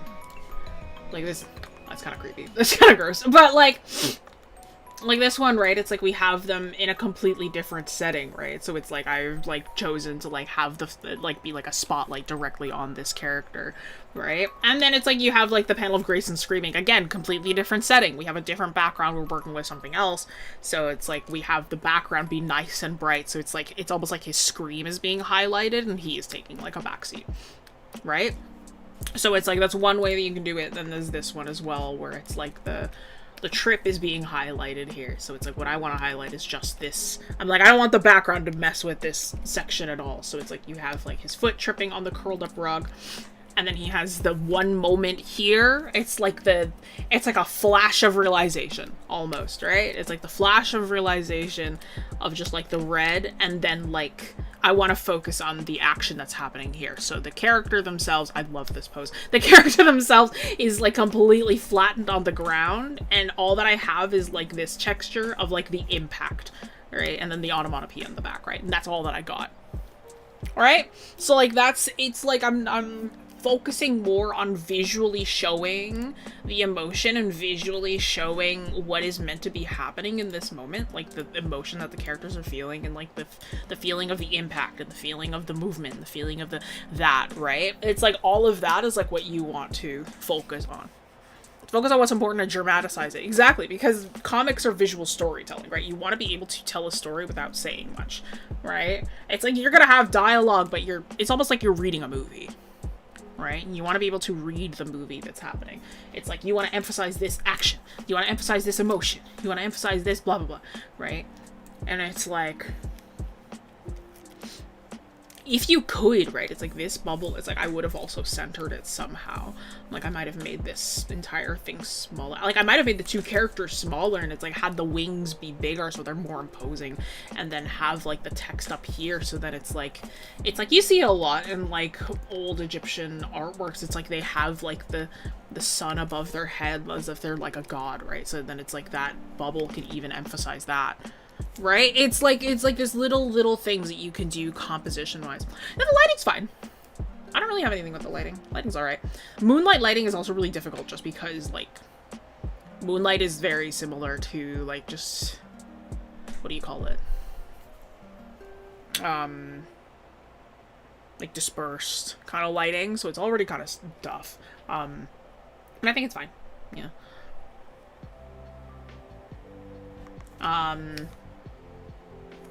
But yeah. Okay. Everybody, claps for Paula. Thank you so much for submitting. Thank you so much. You know where to find me if you want those brushes. But thank you so much for submitting, and I appreciate you showing your work. Again, I'm sorry I didn't get to crit this one as much as I wanted to back in the other time.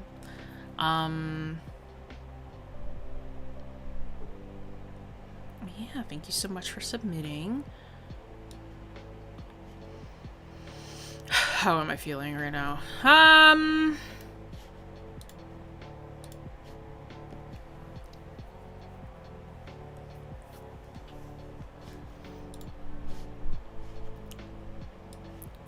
I don't know. I am kind of feeling like I'm fading. I think that's the biggest problem. Like, I felt like I was, like, slowing down giving crit, which I'm like, that's not good, because I'm like, I don't really want to give bad crit. Is my thing too. Like, I don't want to be like, oh, it's like I'm just gonna give, like, a half-ass crit for the rest of this, like, stream. Like, that's not fair to you guys.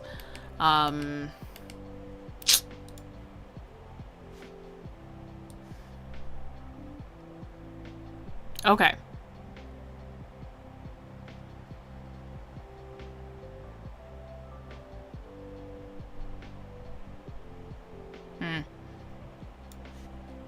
I'm like deciding what to do. Something makes you excited. Here's the thing is, it's like, it's not even like something that makes me excited. It's just like, I'm just tired overall. Like, I started stream tired and I've just gotten more tired because I'm like, this week has gotta been rough. I'm like, I don't, Okay.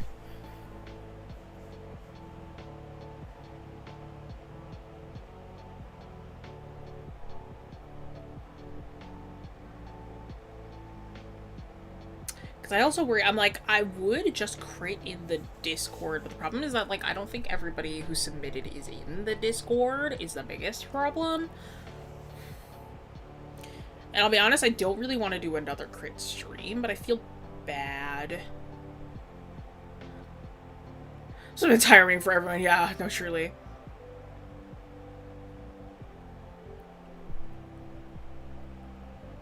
Is the art fight channel for inter-herd fighting or art fight in general? Art fight the event is what that channel is for. Yeah, I guess we'll have other crits. People can always submit again. That's true. Yeah. I just feel bad. Like, I feel bad for leaving people out, which is, like, really funny because I'm, like, at the other place it would be like, oh yeah, I'm picking 6, and then the rest of, like, the 70 of you, you're not getting anything. I will need more procedures soon. Yeah, possibly. Okay, yeah. I might call it here then. Just because, like, yeah, I can kind of feel myself, like, not existing faster. So we might actually call this one. And I apologize to those of you that I did not get to. But yes, we will have future crit streams. It's not like this is the last one ever. Whenever, like, I feel like I am up for critiquing again, or, like, whenever it is, like, necessary for me to have another procedure, perhaps. Or, like, maybe if I'm really feeling up to it, I might crit again next Saturday. We'll see how I'm really feeling. It's like I might go through the last bit of the list again.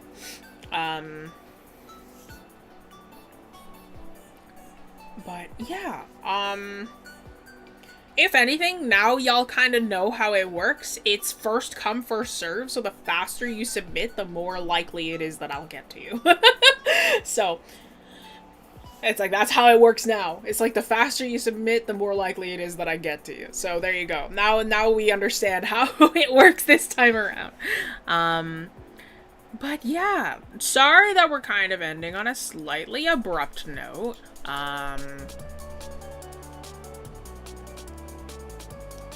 But yeah, thank you so much for joining, and I hope that it was fun to watch at the very least.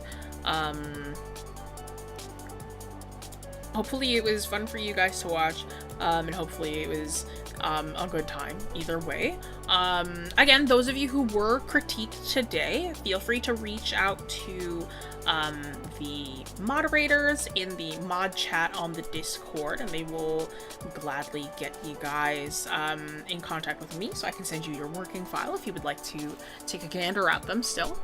But yes, thank you all so much for joining me today, and I will see you all next week.